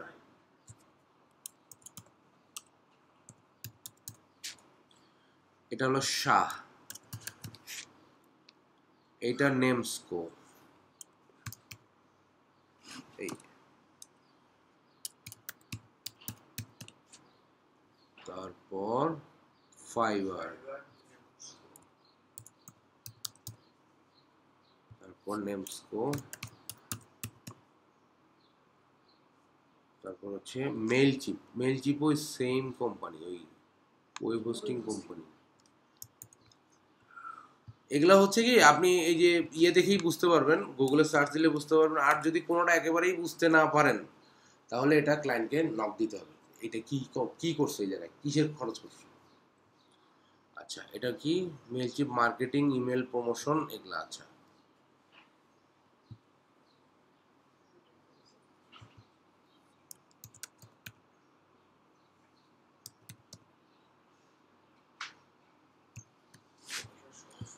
তাহলে আমরা এইভাবে যে পেইটা যেটা, এটা ম্যান্ডেটরি না হলেও আমরা যতগুলো সম্ভব, যতগুলো বুঝতে পারবো সবগুলো পেইতে পাশাপাশি লিখবো। তাহলে এটা আবার যখন আমরা ক্যাটাগরি করব, যখন আমরা মিলাবো, তখন এটা সুবিধা হবে।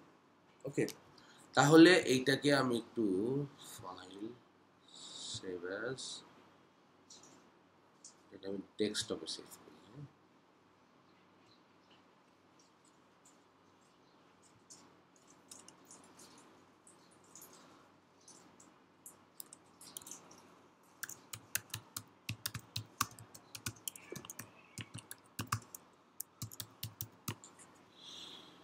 ডেস্কটপে সেভ করে দিলাম, দিয়ে এটা কেটে দিলাম। এতক্ষণ তাহলে আমরা ছিলাম কোথায়? এতক্ষণ ছিলাম হচ্ছে এই জায়গায়।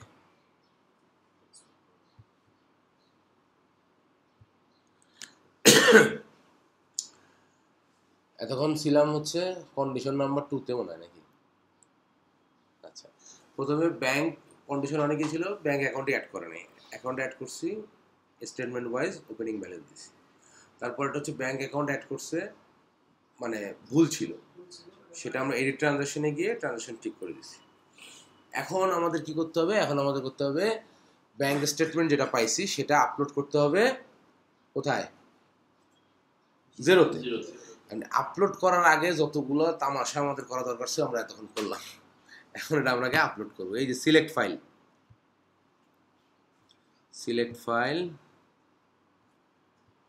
আমার যেতে হবে ডেস্কটপে। এই যে এইটা আমরা তখন ফরম্যাট করছি। ওকে, গিয়ে করব নেক্সট। নেক্সট করলে এখানে দেখেন, এখানে বলছে ডেট, প্রথম ডেট আছে 5/2/20, আর এখানে ঘর হচ্ছে ট্রানজাকশন ডেট। আমরা একটু যদি এটা একটু দেখি, এগুলো আপনারা একটু চেক করবেন অবশ্যই, সবগুলো না, একটু একটু করে চেক করবেন। প্রথম ডেটটা কি ছিল? 5/2/20, তাই না? এটা হলো ডেট, এটা ঠিক আছে। তারপরটা কি বলছে? পরের ঘর বলছে অ্যামাউন্ট, অ্যামাউন্ট কত? -39.72, অ্যামাউন্ট -39.72। কিন্তু প্রথম রোটা দেখাচ্ছে, প্রথম রোতেও কি কি আছে? হ্যাঁ হ্যাঁ, এটা প্রতিটা না, প্রতিটা না, আপনারা যেটা করবেন কি, এরকম মাঝে মাঝে 2-4টা চেক করে দেখবেন যে ঠিক আছে কিনা। যখন দুটো একটা ঠিক পাবেন তার মানে বুঝবেন এটা ঠিক আছে। ওকে, আচ্ছা, এখন ধরেন এইটাকে আমি নেক্সট করলাম, সবগুলো ট্রানজাকশন। এখানে বলছে কমপ্লিট ইম্পোর্ট, আমি কমপ্লিট ইম্পোর্ট করলাম। এখানে কি ভুল আসার সম্ভাবনা আছে? যদি ভুল আসে সেই ক্ষেত্রে কি করা হবে? এখান থেকে এডিট করা যাবে নাকি আবার ওই টেমপ্লেটে? না, টেমপ্লেট এডিট করতে হবে। টেমপ্লেট এডিট করে আপলোড করতে হবে। আচ্ছা, টেমপ্লেটে যদি ঠিক থাকে তাহলে এখানে আর ভুল আসার সম্ভাবনা নাই। আচ্ছা, এইখানে দেখেন, এখন দেখেন আপনি এটা আপলোড করার মাত্রই এখানে দেখেন আপনার ট্রানজাকশনগুলো এখানে শো করতেছে।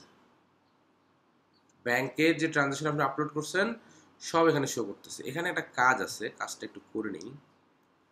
ডুপ্লিকেট ট্যাব, আমরা আমাদের চার্ট অফ অ্যাকাউন্টে, এটা আমরা ঢুকতেছি কোথায়? অ্যাকাউন্ট থেকে ব্যাংক ট্রানজাকশনে, এই যে ব্যাংক অ্যাকাউন্টে। ব্যাংক অ্যাকাউন্ট মানে কি? ব্যাংক অ্যাকাউন্ট মানে হচ্ছে ওই যে ব্যাংকের যেটা, সেটা আমি আপলোড করছি। আমারটা কই? আমার খাতাটা কই? আমার খাতাটা আছে চার্ট অফ অ্যাকাউন্ট। এই যে চার্ট অফ অ্যাকাউন্টে আছে আমার খাতা। কোনটাতে? এই যে এটাতে।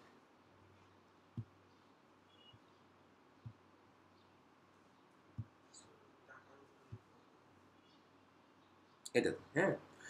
এখন দেখেন আমরা যে ট্রানজ্যাকশনটা আপলোড করলাম ফেব্রুয়ারি মাসে, সেখানে কি ওপেনিং ব্যালেন্স বলে কোনো ট্রানজ্যাকশন ছিল? ছিল। তার মানে ওপেনিং ব্যালেন্সটা আমরা কি ম্যানুয়ালি বসেছি না আগে? এখন এই যে এটা যদি আমি ওপেন করি, দেখেন ট্রানজ্যাকশনটা, এখান থেকে যেতে হবে, এইটাকে আমাকে আগে রিকনসাইল করে নিতে হবে। আমরা কি এক্সেল যে টেমপ্লেটটা যেটা তৈরি করা হয়েছে ওখানে কি আমরা ওপেনিং ব্যালেন্স অ্যাড করতে পারতাম? না, কারণ ওপেনিং ব্যালেন্স তো আপনি ম্যানুয়ালি দিছেন আগে, ওখানে ওপেনিং ব্যালেন্স অ্যাড করলে আবার দুটো অ্যাড হয়ে যেত। না, আমি যদি ম্যানুয়ালি অ্যাড না করে যদি আমি টেমপ্লেটে অ্যাড করা পসিবল? না, টেমপ্লেটে অ্যাড করা পসিবল ওপেনিং ব্যালেন্স দিয়ে, কিন্তু ওইটা করা যাবে না। কারণ হলো ওপেনিং ব্যালেন্সের হিসাব আলাদা, ওপেনিং ব্যালেন্স আপনি ওর মধ্যে আনবেন না। কারণ ব্যাংক স্টেটমেন্টে কিন্তু ট্রানজাকশন ওপেনিং ব্যালেন্স নাই, ওপেনিং ব্যালেন্স আছে সামারিতে। ওকে, এখন দেখেন আমরা ব্যাংক স্টেটমেন্টে যে স্টেটমেন্টটা তুললাম সেখানে ওপেনিং ব্যালেন্স নাই। তার মানে আপনি যদি এখানে দেখেন, এই দেখেন স্টেটমেন্ট ব্যালেন্স একটা দেখাচ্ছে, একটা হচ্ছে ব্যালেন্স ইন জিরো। তার মানে ব্যালেন্স ইন জিরো মানে হচ্ছে আমার চার্ট অফ অ্যাকাউন্ট, আমার চার্ট অফ অ্যাকাউন্টের ওপেনিং ব্যালেন্স কত? 399.47। আর এই যে স্টেটমেন্টের ওপেনিং ব্যালেন্স কত? এটা তো মিলে নেই। এটা মিলে নেই জন্য আমরা চার্ট অফ অ্যাকাউন্টে গিয়ে এই ট্রানজ্যাকশনটা ওপেন করে মার্ক অ্যাজ রিকনসাইল আগে করে নিব। রিকনসাইল করা মানে কি? রিকনসাইল করা মানে এটা আমার দুই জায়গায় থাকবে, অটোমেটিক্যালি এটা আমার চার্ট অফ অ্যাকাউন্টে চলে আসবে, বা চার্ট অফ অ্যাকাউন্টে আছে অটোমেটিক্যালি আমার ব্যাংক অ্যাকাউন্টে চলে যাবে, যেখানে ফাঁকা থাকবে দুই জায়গায় থাকতে হবে। তাহলে আমরা মার্ক অ্যাজ রিকনসাইল যদি এখানে করি, মার্ক অ্যাজ রিকনসাইল, ওকে। এখন যদি এটাকে আমি একটু রিফ্রেশ দিই পেজটাকে, এখন দেখেন আমার এন্ডিং ব্যালেন্সের সাথে মিলছে কিনা। ব্যাংক স্টেটমেন্টে আমার সবগুলো ট্রানজাকশন আছে, ছিল না কি ওপেনিং ব্যালেন্স। ওপেনিং ব্যালেন্স ওখানে অ্যাড হওয়া মাত্র আমার এন্ডিং ব্যালেন্স মিলে যাবে। এখন আমার এন্ডিং ব্যালেন্স কত ছিল? এটাই ছিল 320 দশমিক সামথিং, সামারি কই 320.07। তার মানে কি আমি ব্যাংক ট্রানজাকশনে এই 1700 আর এই 1779 মানে প্লাস মাইনাস সব ট্রানজাকশন অ্যাড করছি, ছিল না কি ওপেনিং ব্যালেন্স। ওপেনিং ব্যালেন্স ছিল কোথায়? চার্ট অফ অ্যাকাউন্টে আমার, যেখানে আমি অ্যাড করছি। ওইটা আমি রিকনসাইল করা মানে এটা আমার দুই লাইনেই চলে যাবে। এই লাইনে চলে আসা মাত্রই আমার ব্যালেন্স হয়ে গেল, কারণ এই মাঝখানে ব্যালেন্সগুলো তো আমার অলরেডি আমি একটু আগে আপলোড করছি। এই এন্ডিং ব্যালেন্স মিলে যাবে, ওকে। এইটা মিলে দেওয়া মানে আপনি বুঝবেন যে আপনার ব্যাংক স্টেটমেন্ট আপনার আপলোড ঠিক আছে। এখন করতে হবে ক্যাটাগরি। এখানে দেখেন ক্যাটাগরিতে একটা আছে রিকনসাইল আইটেম 31, মানে 31টা আইটেম 31টা ট্রানজাকশন আছে। তারপর আছে ক্যাশ কোডিং। এই ক্যাশ কোডিংটা কি এটা পরে বলতেছি, এটা সবথেকে ভালো বলতে পারবে আমাদের লিটন ভাই, এটা নিয়ে ভেজালে পড়ছিল ক্যাশ কোডিং। আচ্ছা, এরপরে দেখেন বলতেছে ব্যাংক স্টেটমেন্ট। এইখানে bank statement bank statement bank statement bank statement আচ্ছা, এখানে দেখেন অ্যাকাউন্ট ট্রানজাকশনে আমরা কিন্তু এটা রিকনসাইল করছি, দেখেন সবুজ কালার রিকনসাইলড হয়ে আছে, ঠিক আছে। আর ব্যাংক স্টেটমেন্টে দেখেন কি আছে, ব্যাংক স্টেটমেন্টের কোনোটাই আমি এখন রিকনসাইল করি নাই, যার কারণে এখানে আনরিকনসাইলড স্ট্যাটাস আছে, ওকে। জিরোটা রিকনসাইল, একটা ওটা রিকনসাইল করছি। এখন এগুলো আমরা আস্তে আস্তে রিকনসাইল করব। দেখেন সবগুলো চলে আসছে এখানে, হ্যাঁ। এই যে ওপেনিং ব্যালেন্সটা রিকনসাইল হয়ে আছে, কারণ আমি ওখানে রিকনসাইল করছি বলে এটা এখানে এসে ঢুকছে, এটা কিন্তু এখানে ছিল না। এটা এখানে ঢোকার কারণে এন্ডিং ব্যালেন্স মিলে গেছে। এখন এই যে ব্যাংক স্টেটমেন্ট যা আছে, এইটার ব্যালেন্স আর এইটার ব্যালেন্স সবসময় সমান হবে। এই যে স্টেটমেন্ট ব্যালেন্স, ব্যাংক স্টেটমেন্ট আর স্টেটমেন্ট ব্যালেন্স। আর এই যে অ্যাকাউন্ট ট্রানজাকশন আর balance in zero. Account transaction মানে এটা আমার চার্ট অফ অ্যাকাউন্ট, এইটার ব্যালেন্স আর এইটার ব্যালেন্স মিলবে। ব্যালেন্স মানে কিন্তু ব্যালেন্স মানে কোনটা? একটা 100 টাকা অ্যাড করলাম, ব্যালেন্স হলো 100, 50 টাকা তুললাম, ব্যালেন্স হলো 50। এই যে ব্যালেন্স প্লাস মাইনাসের পর যে ব্যালেন্সটা থাকতেছে, এই ব্যালেন্স কিন্তু অলওয়েজ এটার সাথে মিলবে। এই ব্যাংক স্টেটমেন্টের সাথে ব্যাংক স্টেটমেন্টের সাথে স্টেটমেন্ট ব্যালেন্স মিলবে, আর অ্যাকাউন্ট ট্রানজাকশনের সাথে এই ব্যালেন্স মিলবে অলওয়েজ, ওকে। এখন আসেন আমরা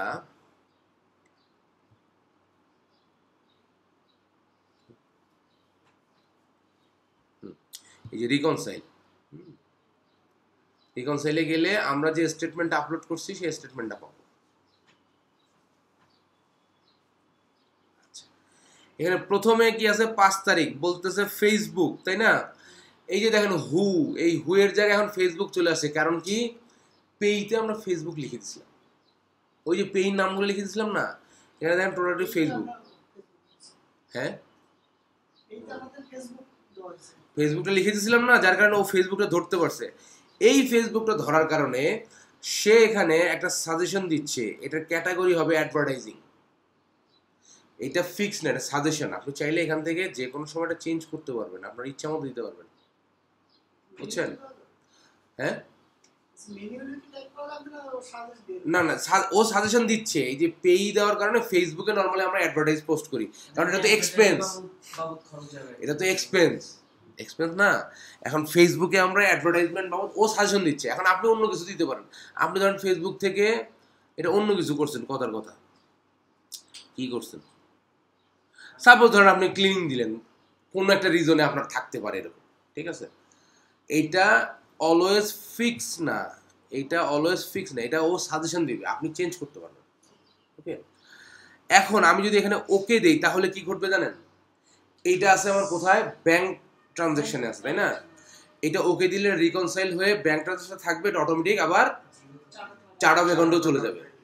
এখানে দেখেন আমি এটা ওকে দেই, ওকে দেওয়ার পরে আমি যদি অ্যাকাউন্টিং, আর এখানে কি ছিল,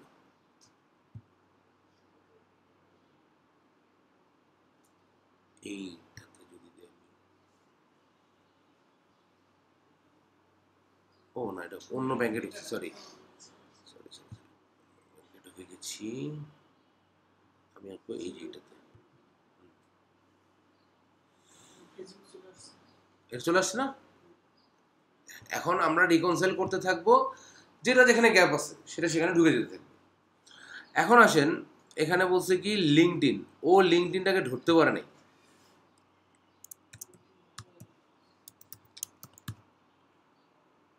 লিঙ্কডইন আমরা এখানে নিউ কন্ট্যাক্ট দিয়ে দিই লিঙ্কডইন। এখন লিঙ্কডইনে আমরা কি করি, অ্যাডভার্টাইজমেন্ট। লিঙ্কডইনে আমরা জবের অ্যাডভার্টাইজমেন্ট দিই, লিঙ্কডইনে আমরা আবার লিঙ্কডইনের সাবস্ক্রিপশনও হতে পারে। ধরুন লিঙ্কডইনের সেলস নেভিগেটর আমি সাবস্ক্রাইব করছি, হতে পারে না এরকম, দুটোর একটা হতে পারে। এখন এইটা একটু আমাদের ক্লায়েন্টের কাছে শুনতে হবে যে তুমি এখানে কি অ্যাডভার্টাইজমেন্ট দিছো নাকি এটার সাবস্ক্রিপশন দিছো। অ্যাডভার্টাইজমেন্ট দিলে তো আমরা এই যে 400 অ্যাডভার্টাইজমেন্ট দেবো, আর যদি সাবস্ক্রিপশন দিই, সাবস্ক্রিপশন দিলে 885 সাবস্ক্রিপশন আছে। এটা আমরা যেহেতু একটা অ্যাডভার্টাইজমেন্ট দিয়েছি আমরা ধরে নিচ্ছি এটা সাবস্ক্রিপশন করছি। লিঙ্কডইনে ওই যে প্রিমিয়াম সার্ভিস সাবস্ক্রাইব করা যায় না, সেলস নেভিগেটর করা যায়, তারপর জব সার্চ করা যায়, এরকম করা যায়। তো আমরা এটা দিলাম হচ্ছে সাবস্ক্রিপশন।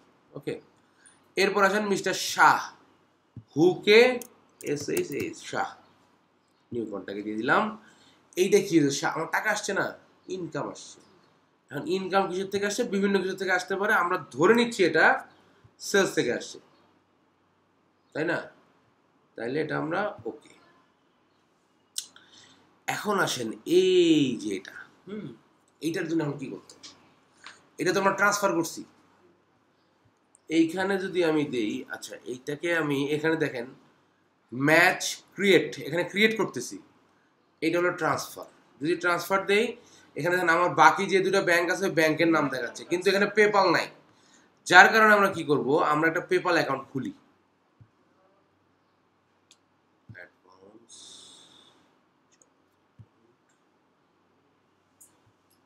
পেপাল মানে কিন্তু ব্যাংক অ্যাকাউন্ট, ব্যাংক অ্যাকাউন্ট খুলতে হবে, অ্যাড ব্যাংক অ্যাকাউন্ট। হ্যাঁ, বিকাশ পেপাল মোটামুটি একই। বিকাশ হলো দেশের মধ্যে করা যায়, আর পেপাল হলো সারা দুনিয়ায় করা যায়। আপনাদের কারো ওয়াইজ অ্যাকাউন্ট আছে?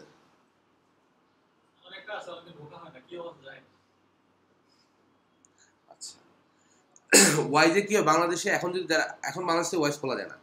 ওয়াইজ যদি খোলেন মানি সেন্ড করা যায়, আনা যায় না। মানে আপনি যদি বাইরে থেকে টাকা আনতে চান আনতে পারবেন না, শুধু সেন্ড করতে পারবেন। তা আলটিমেটলি দেশের টাকা বাইরে পাচার করার লাইন রেডি রাখছে, কিন্তু আনতে পারবেন না।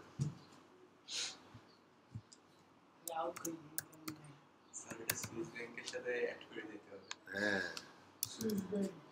এই পেপাল আর ওয়াইজের একটা অসুবিধা হচ্ছে এদের কোনো লিমিট নাই। মানে আপনি একবার 50 কোটি মারলে 50 কোটি চলে যাবে।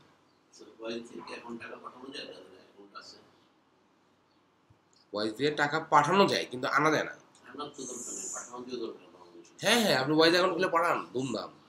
আমাদের দেশে তো ওইগুলো লাগে না, আমাদের দেশে হলো মানে 400 কোটি টাকা হলো সেমিস্টার ফি লাগে। হ্যাঁ, এটা একটা ভালো কথা কইছেন। তাইলে আসলে ওইগুলো যে আমাদের দরকার কি? আচ্ছা, এটা আমি একটু রিফ্রেশ দেই। এবার সাথে যে ট্যাক্সের হইছে, যেগুলো চেঞ্জ হইছে, চেঞ্জে অনেকগুলো আসছে, মানে কি কেমনে কি ছবির লাইন আছে, এটা অনেকগুলো ঠিক করে দিয়েছে।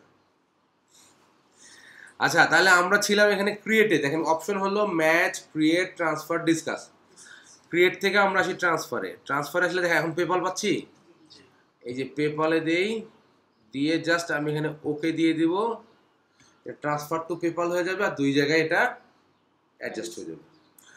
এখন এই যে যতগুলো একটা আপনি করছেন না, এটা করার কারণে ও এটা ধরে ফেলছে, যতগুলো পেপাল আছে সবগুলো দেখেন গেলে পেপাল সিলেক্ট করা আছে।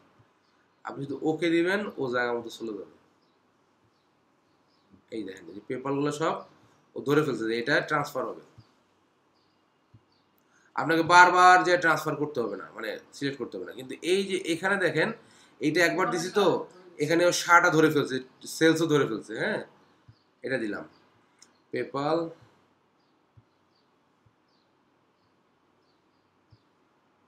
আগে পাশে ওকে করলে তো সমস্যা নাই।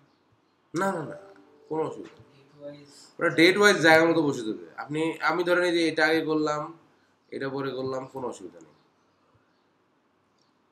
তাহলে আমরা কটা জিনিস দেখলাম, একটা হলো যেগুলো আমরা পেয়েই দিছি মোটামুটি পাইছি, ট্রান্সফারগুলো একবার ট্রান্সফার একটা ধরলে সবাইকে সব ধরে ফেলবো, ট্রান্সফার করে ফেলবো। ইনকামিংটা ধরলাম, পেই দিলাম, ইনকামিং সেলসে দেখাই বা ইনকামিং আমার অন্য রেভিনিউ যেভাবে দেখাই দেখাইলাম। এখন আসেন এটা হলো ম্যাচ, একটা হলো ক্রিয়েট ট্রান্সফার দেখছি। এই ম্যাচটা কি জিনিস একটু দেখি। এখানে বলছে নো ম্যাচ ফাউন্ড আর কি, বুঝছেন, কোনো ম্যাচ নাই। আচ্ছা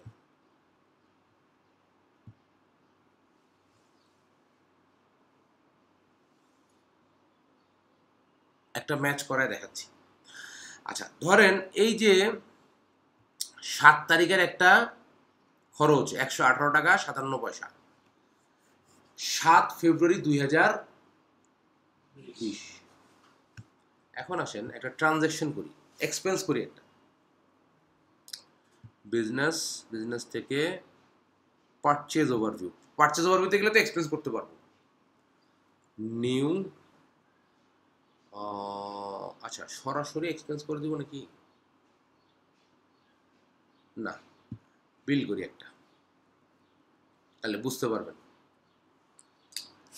বিল করলাম, নিউ বিল ফ্রম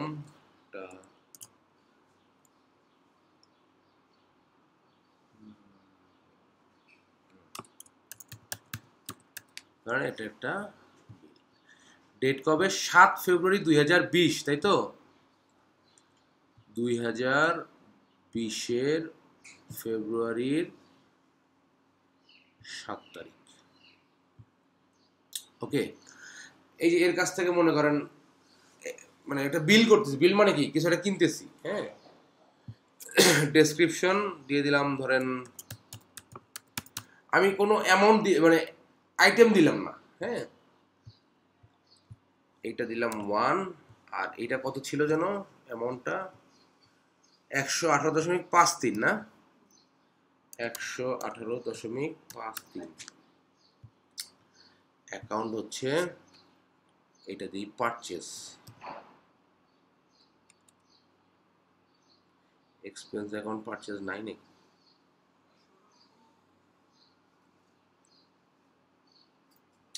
ধরেন ফ্রেড অ্যান্ড কুরিয়ার বাবদ দিছি, কথার কথা এক্সপেন্স করছি। হ্যাঁ 118, এটাকে আমি অ্যাপ্রুভ করলাম। বিল মানে কি, আচ্ছা ডিউ ডেট, আচ্ছা ডিউ ডেট দেওয়া নেই।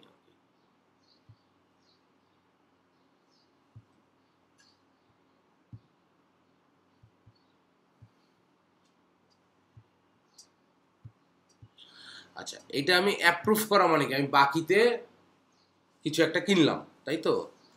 এখন আমি এটার পেমেন্ট দেখাবো কোথা থেকে, পেইড ডেট, পেইড ডেট দেখাইতে হবে আমার 7 তারিখ। ডেট কবে, ট্রানজাকশন ডেট কবে, ব্যাংকের সাথে ট্রানজাকশন ডেট কবে, 7 তারিখ না। তাহলে আমার এখানে 20 ফেব্রুয়ারির, ওকে 7 তারিখ, পেইড ফ্রম, এই যে এটা আমরা ব্যাংক রিকনসাইল করতেছি না এইটা। হ্যাঁ, অ্যাড পেমেন্ট দিলাম।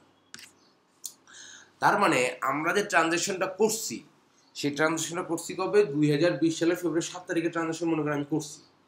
এখন আমি এটা রিকনসাইল করতেছি, রিকনসাইল করতে গেলে আমি যদি একটু রিফ্রেশ দিই,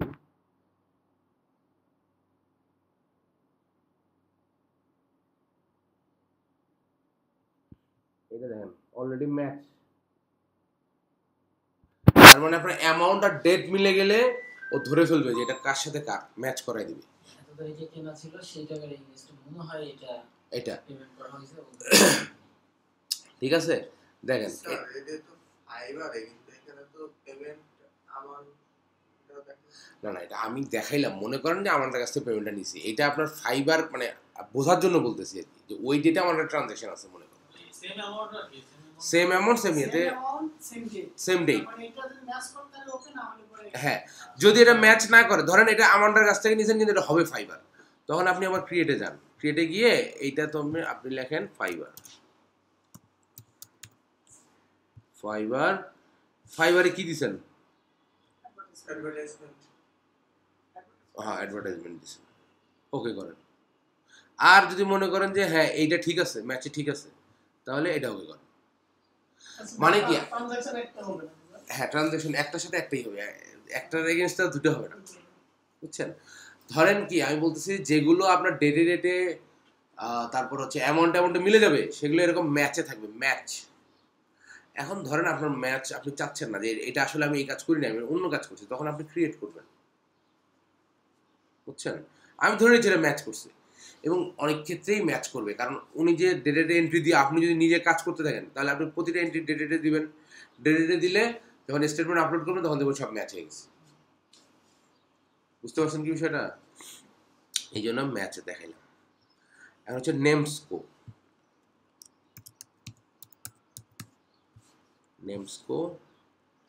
নেমস্কো থেকে ধরেন এটা সাবস্ক্রিপশন হবে, কারণ কি আমরা তো ডোমেন হোস্টিং তো ইয়ারলি কিনি, তাই না? তাহলে এটা হচ্ছে 485 সাবস্ক্রিপশন, ওকে। তারপর ব্লু হোস্ট, এটাও সাবস্ক্রিপশন। এই হোস্টিংগুলো আমরা কি করি, ইয়ারলি কিনি না, 1 বছর 2 বছরের জন্য, তাহলে এটা সাবস্ক্রিপশন।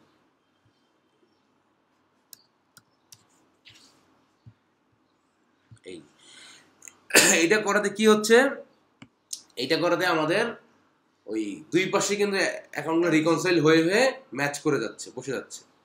এই যে এটা নেম স্কোরটা একবার দিয়েছি, ও ধরে ফেলছে, এটা দিয়ে দিলাম, ওকে। এটা ফাইবার না, এই ফাইবারটা ধরতে পারছে না কেন? ফাইবার করছি এর আগে একটা করি নাই? ও এই যে এটাই বাদ রাখছি মনে হয় না? আচ্ছা আচ্ছা আচ্ছা আচ্ছা, ফাইবারে আমরা কি দিই, অ্যাডভার্টাইজমেন্ট দিই, তাই না? জবের অ্যাডভার্টাইজমেন্ট বা বিভিন্ন ইয়ার অ্যাডভার্টাইজমেন্ট দিই, যেহেতু এটা এক্সপেন্স। আবার ফাইবার থেকে যদি ইনকাম হইতো তাহলে কিন্তু এটা ইনে থাকতো, মানে ইন নেমস্কো। ও আচ্ছা, এই যে এখন ফাইবারটা ধরে ফেলছে, এটা হলো মেইল চিপ। আরেকটা প্রশ্ন, যেটা আমার স্টেটমেন্টে আমার দেখা যাচ্ছে যে একদিন আগে আমার জানা ইয়াতে সফটওয়্যারে ইনপুট দেওয়া আছে, সেক্ষেত্রে এখানে কি ধরনের? ধরেন এই যে আপনার প্রশ্নটাই, ধরেন আপনি এন্ট্রি দেখেছেন কবে, 31 তারিখ, উনি চেক ব্যাংক স্টেটমেন্ট আসছে 2 তারিখ। স্টেটমেন্টে কিন্তু আপনি এটা ম্যাচ করাতে পারবেন না, স্টেটমেন্টে কিন্তু নাই। ওই মাসের মধ্যে যদি হয়, ধরেন 25 তারিখ আর 26 তারিখ, কথার কথা, হ্যাঁ 25 তারিখ 26 তারিখ হইলে তখন কি হবে, তখনও ম্যাচ করবে, কিভাবে, অ্যামাউন্ট ম্যাচ করবে, টোটাল অ্যামাউন্টটা ম্যাচ করবে। আপনি তখন দেখবেন যে আসলে এখানকার 25 তারিখ 26 তারিখ ট্রানজেকশনটা সেম কিনা, আপনি যেটা এখানে 25 তারিখ করছেন ওই ওটা 26 তারিখ করছে কিনা, একই পেই কিনা, একই ডেসক্রিপশন কিনা, বুঝছেন?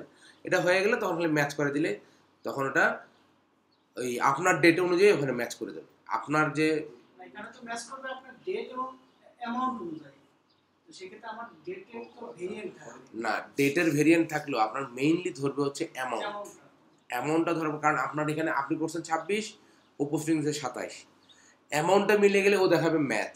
আপনাকে চেক করে দেখতে হবে যে ও যে ম্যাচ দেখাচ্ছে এটা আসলে ম্যাচ কিনা, ওই ট্রানজ্যাকশনটাই কিনা যেটা আপনি এখানে লিখছেন জেরোতে, সেটাই ও 26 তারিখে এন্ট্রি দিচ্ছে কিনা। যদি এটা হয়, যখন আপনি ম্যাচে ক্লিক করবেন তখন আপনার চার্ট অফ অ্যাকাউন্টে যে ডেট, ওই ডেটের সাথে এটা ম্যাচ হয়ে যাবে, ওরটা তখন থাকবে না, আপনারটা থাকবে। ও 27 তারিখ দিচ্ছে না, হ্যাঁ। আর যদি এটা মাস চেঞ্জ হয়ে যায়, ধরেন আপনি দিয়েছেন এটা 31 তারিখ, ও দিচ্ছে 2 তারিখ, মাস চেঞ্জ হয়ে গেলে তখন আর আপনার এখানে এটা শো করবে না, কারণ স্টেটমেন্টেই নাই। তখন যখন আপনি আবার এটা ইয়ার স্টেটমেন্ট পাবেন, ধরেন মার্চের স্টেটমেন্ট পাবেন, তখন ম্যাচ করবে, তখন ওই অ্যামাউন্টে ফেব্রুয়ারি হলেও অ্যামাউন্টে ম্যাচ করবে। তখন দেখবেন যে আপনি ফেব্রুয়ারি 31 তারিখে দিয়েছেন, ওটা মার্চের 2 তারিখে ই করছে, তখন যদি আপনি ম্যাচ করেন তখন আবার আপনার ডেটে ওইটা রিকনসাইল হয়ে যাবে। স্যার মাসের ভিতরে যদি হয় তাহলে বেশি একটা প্রবলেম হয় না, মাসের বাইরে গেলে প্রবলেম। ওইটাই তো সমস্যা। মাসের বাইরেই চলে যাবে, রিকনসালটেশন কয়েক তো মাসের মাসের ভেতরে বাইরেই এক বছর হয়, মাসের বাইরে হয় না ইয়ারলি পিরিয়ডের পরে হয়। মেইলচিম্প, আচ্ছা মেইলচিম্প বললো কি ইমেল মার্কেটিং, এটা ধরে আমরা সাবস্ক্রিপশন দিয়ে দিই।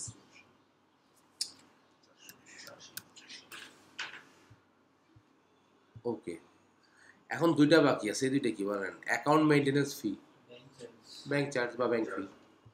এই পরেরটাও দেখেন, এই ট্রানজ্যাকশন চার্জ, এটাও ব্যাংক চার্জ, এই দুটো হবে ব্যাংক চার্জ।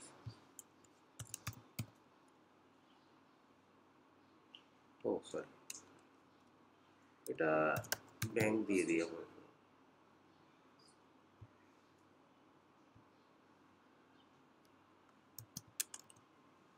ও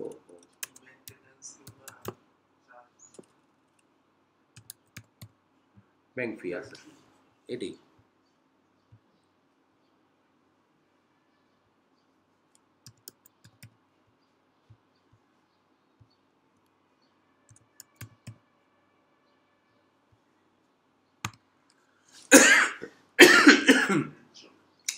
যখন এইভাবে সব মিলে যাবে, গ্রেড জব আসবে।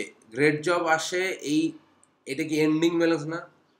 তার মানে যখন ওপেনিং ব্যালেন্স দিয়েছিলেন তখন আপনার স্টেটমেন্টের এন্ডিং ব্যালেন্স মিলে গেছিল। এখন আপনার মিলে গেল কোনটা? চার্ট অফ অ্যাকাউন্টের এন্ডিং ব্যালেন্সও এর সাথে মিলে গেল। এই দেখেন এখানে দেখাচ্ছে কি একটা রিকনসাইল আর একটা হচ্ছে স্টেটমেন্ট ব্যালেন্সের এন্ডিং ব্যালেন্স, এটা। হ্যাঁ, এই পেজটা আসার পর এইটাকে আপনারা একটা কি করবেন, একটা স্ক্রিনশট নেবেন। স্ক্রিনশট নিয়ে এটাকে সেভ করে রাখবেন, ঠিক আছে? এটা হলো একটা। অনেক সময় ক্লায়েন্ট আপনার কাজের প্রুফ চায়, তখন এগুলা দিবেন। এই স্ক্রিনশট কিন্তু আপনি কাজ না করলে জীবনও বানাতে পারবেন না। না না, ফটোশপে তো সবই বানাতে পারবেন, আমি বলছি জেরোতে করে বানাতে পারবেন না। ফটোশপে করে তো ওটা তো দিতেই পারবেন। আচ্ছা, এই একটা গেল, এটা এটা এটা রিকনসাইল। এখন আসেন আমরা রিপোর্টটা একটু দেখি। রিপোর্ট,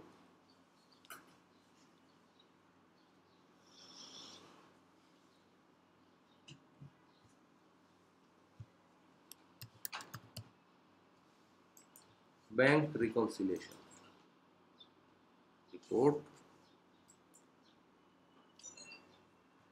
রিপোর্টে গিয়ে আমাদের এই যে ডেটটা চেঞ্জ করতে হবে। হ্যাঁ, ডেট হচ্ছে 2020 ফেব্রুয়ারির 1 তারিখ।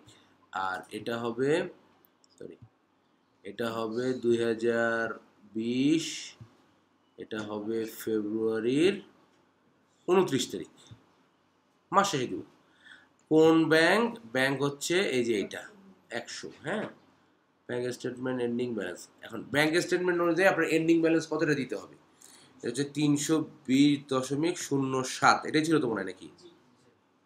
আচ্ছা, দিলাম। দেওয়ার পর এখানে দিব আমরা আপডেট। দেখেন এখানে আপনার রিপোর্টে এগুলো পড়ে দেখবেন, সবগুলো দেখেন আপনার এন্ডিং ব্যালেন্সটা শো করতে থাকবে, ঠিক আছে? এই রিপোর্টটা আপনি করবেন কি, এক্সপোর্ট করবেন। এক্সপোর্ট করবেন, এক্সেলও করতে হবে, পিডিএফে করবেন। এক্সেল তো এডিট করা যায়, তো পিডিএফে করবেন। পিডিএফে করে এই যে একটু আগে একটা স্ক্রিনশট নিছেন না, ওই স্ক্রিনশট আর এই পিডিএফটা সেভ করে রাখবেন। যখনই কোনো ক্লায়েন্ট আপনাকে কোনো কাজের প্রুফ চাবে যে তুমি ব্যাংক রিকনসিলিয়েশনের কাজ করো, একটা আমাকে একটু আগের কাজের একটা স্যাম্পল দাও, এই দুইটা পাঠিয়ে দিবেন, শেষ। আরও স্টেটমেন্ট দিব, সেই স্টেটমেন্টগুলো করেও এইভাবে রেখে দিবেন। স্টেটমেন্ট আপনার রিপোর্ট আপনার যে নিচে যে বার আছে না, বারটার জন্য নিচের কোন ও, এটা আসলে আমার হাত নাই, এটা হলো এই যে মনিটরের সাথে, এটা আমি বুঝতে পারছি না। এই যে অ্যাকাউন্টিং থেকে যাবেন রিপোর্টে। হ্যাঁ, রিপোর্টে গিয়ে এই যে সার্চ বার, এই সার্চ বারে লিখবেন হচ্ছে ব্যাংক, এই যে রিকনসিলিয়েশন চলে আসছে। হ্যাঁ, নিচে সার্চ করলেও পাবেন, বাট এখানে শর্টকাটে আনবেন আর কি। ব্যাংক রিকনসিলিয়েশনে আসবেন, এসে এখান থেকে স্টার্ট ডেট আর এন্ডিং ডেট দিতে হবে। স্টার্ট ডেট কত? 1 ফেব্রুয়ারি, আর এন্ডিং ডেট হচ্ছে 29 ফেব্রুয়ারি। এই ডেট দিবেন, আর ব্যাংক কোন ব্যাংকটা রিকনসাইল করতেছেন সেই ব্যাংকটা সিলেক্ট করবেন। আর স্টেটমেন্টে যে আপনার এন্ডিং ব্যালেন্স আছে, আমরা যে স্টেটমেন্ট পাইছি ওটার এন্ডিং ব্যালেন্সটা এখানে বসে আপডেট দিলেই রিপোর্ট চলে আসবে। এরপর শুধু এক্সপোর্ট করে নেবেন, নিচের দিকে এক্সপোর্ট আছে, এক্সপোর্ট অ্যাজ পিডিএফ, এই দুটো সেভ করে রাখবেন। আপনাদেরকে আমি কিছু জিনিস একটু ঝটপট দিই, আমারও যাওয়ার সময় হয়ে গেছে। সেগুলো হচ্ছে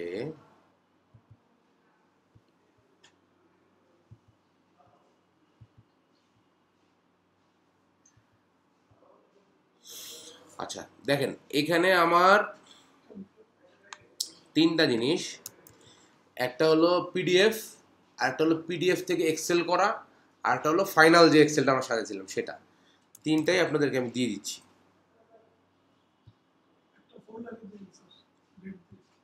হ্যাঁ না আচ্ছা 2টা দিয়ে দিচ্ছি।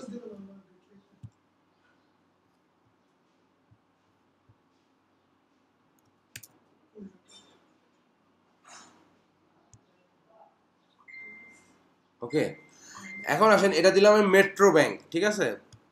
আপনারা আরেকটা ব্যাংক দিচ্ছি, সেটা হলো মঞ্জু ব্যাংক, এটাও ইউকের ব্যাংক। এই দুইটা হচ্ছে পিডিএফ দিচ্ছি, এখানে কিন্তু কোনো কিছু বানানো নাই। আপনি আগে যেটা দিলাম এটা দেখে দেখে আগে প্র্যাকটিস করবেন, তারপর ভিডিও দেখে বা হোক বা যেভাবে হোক এইভাবে বানাবেন এটা এক্সেলটা, তারপর সিএসভিটা বানায় নিজে করবেন। এই দুইটা হচ্ছে আপনার টাস্ক। সামনে অফিস কয়টা? একটাই। কতক্ষণ লাগে দিতে? আমার এখান থেকে মোটামুটি 40-45 মিনিট লেগে যায়। ওটা কি কবে করা যায়? আমি তো বললাম শুক্রবার, যে কোনো শুক্রবার করেন, শুধু আমাকে শনি রবি সোম ম্যাক্সিমাম এর মধ্যে জানাই দেন, তাহলে ওনাদেরকে আমি কনফার্ম করবো যে ওই শুক্রবার ওদের ক্লাসটা হবে না আর আমি ছুটিটা নিয়ে নিব। আগামী শুক্রবার বা পরের শুক্রবার? হ্যাঁ হ্যাঁ নো প্রবলেম, আপনি দেন আমাকে একটু জানেন। আচ্ছা এই যে মঞ্জু ব্যাংকে 2টা দিছি, হ্যাঁ এই 2টা প্র্যাকটিস করার পরও যদি আপনাদের আরো লাগে আমাকে বলুন, আরো স্টেটমেন্ট বহুত আছে দিব, এগুলো করে নেবে। হ্যাঁ হ্যাঁ হ্যাঁ সেটাই সেটাই। আচ্ছা ক্লাসটা আমি ক্লোজ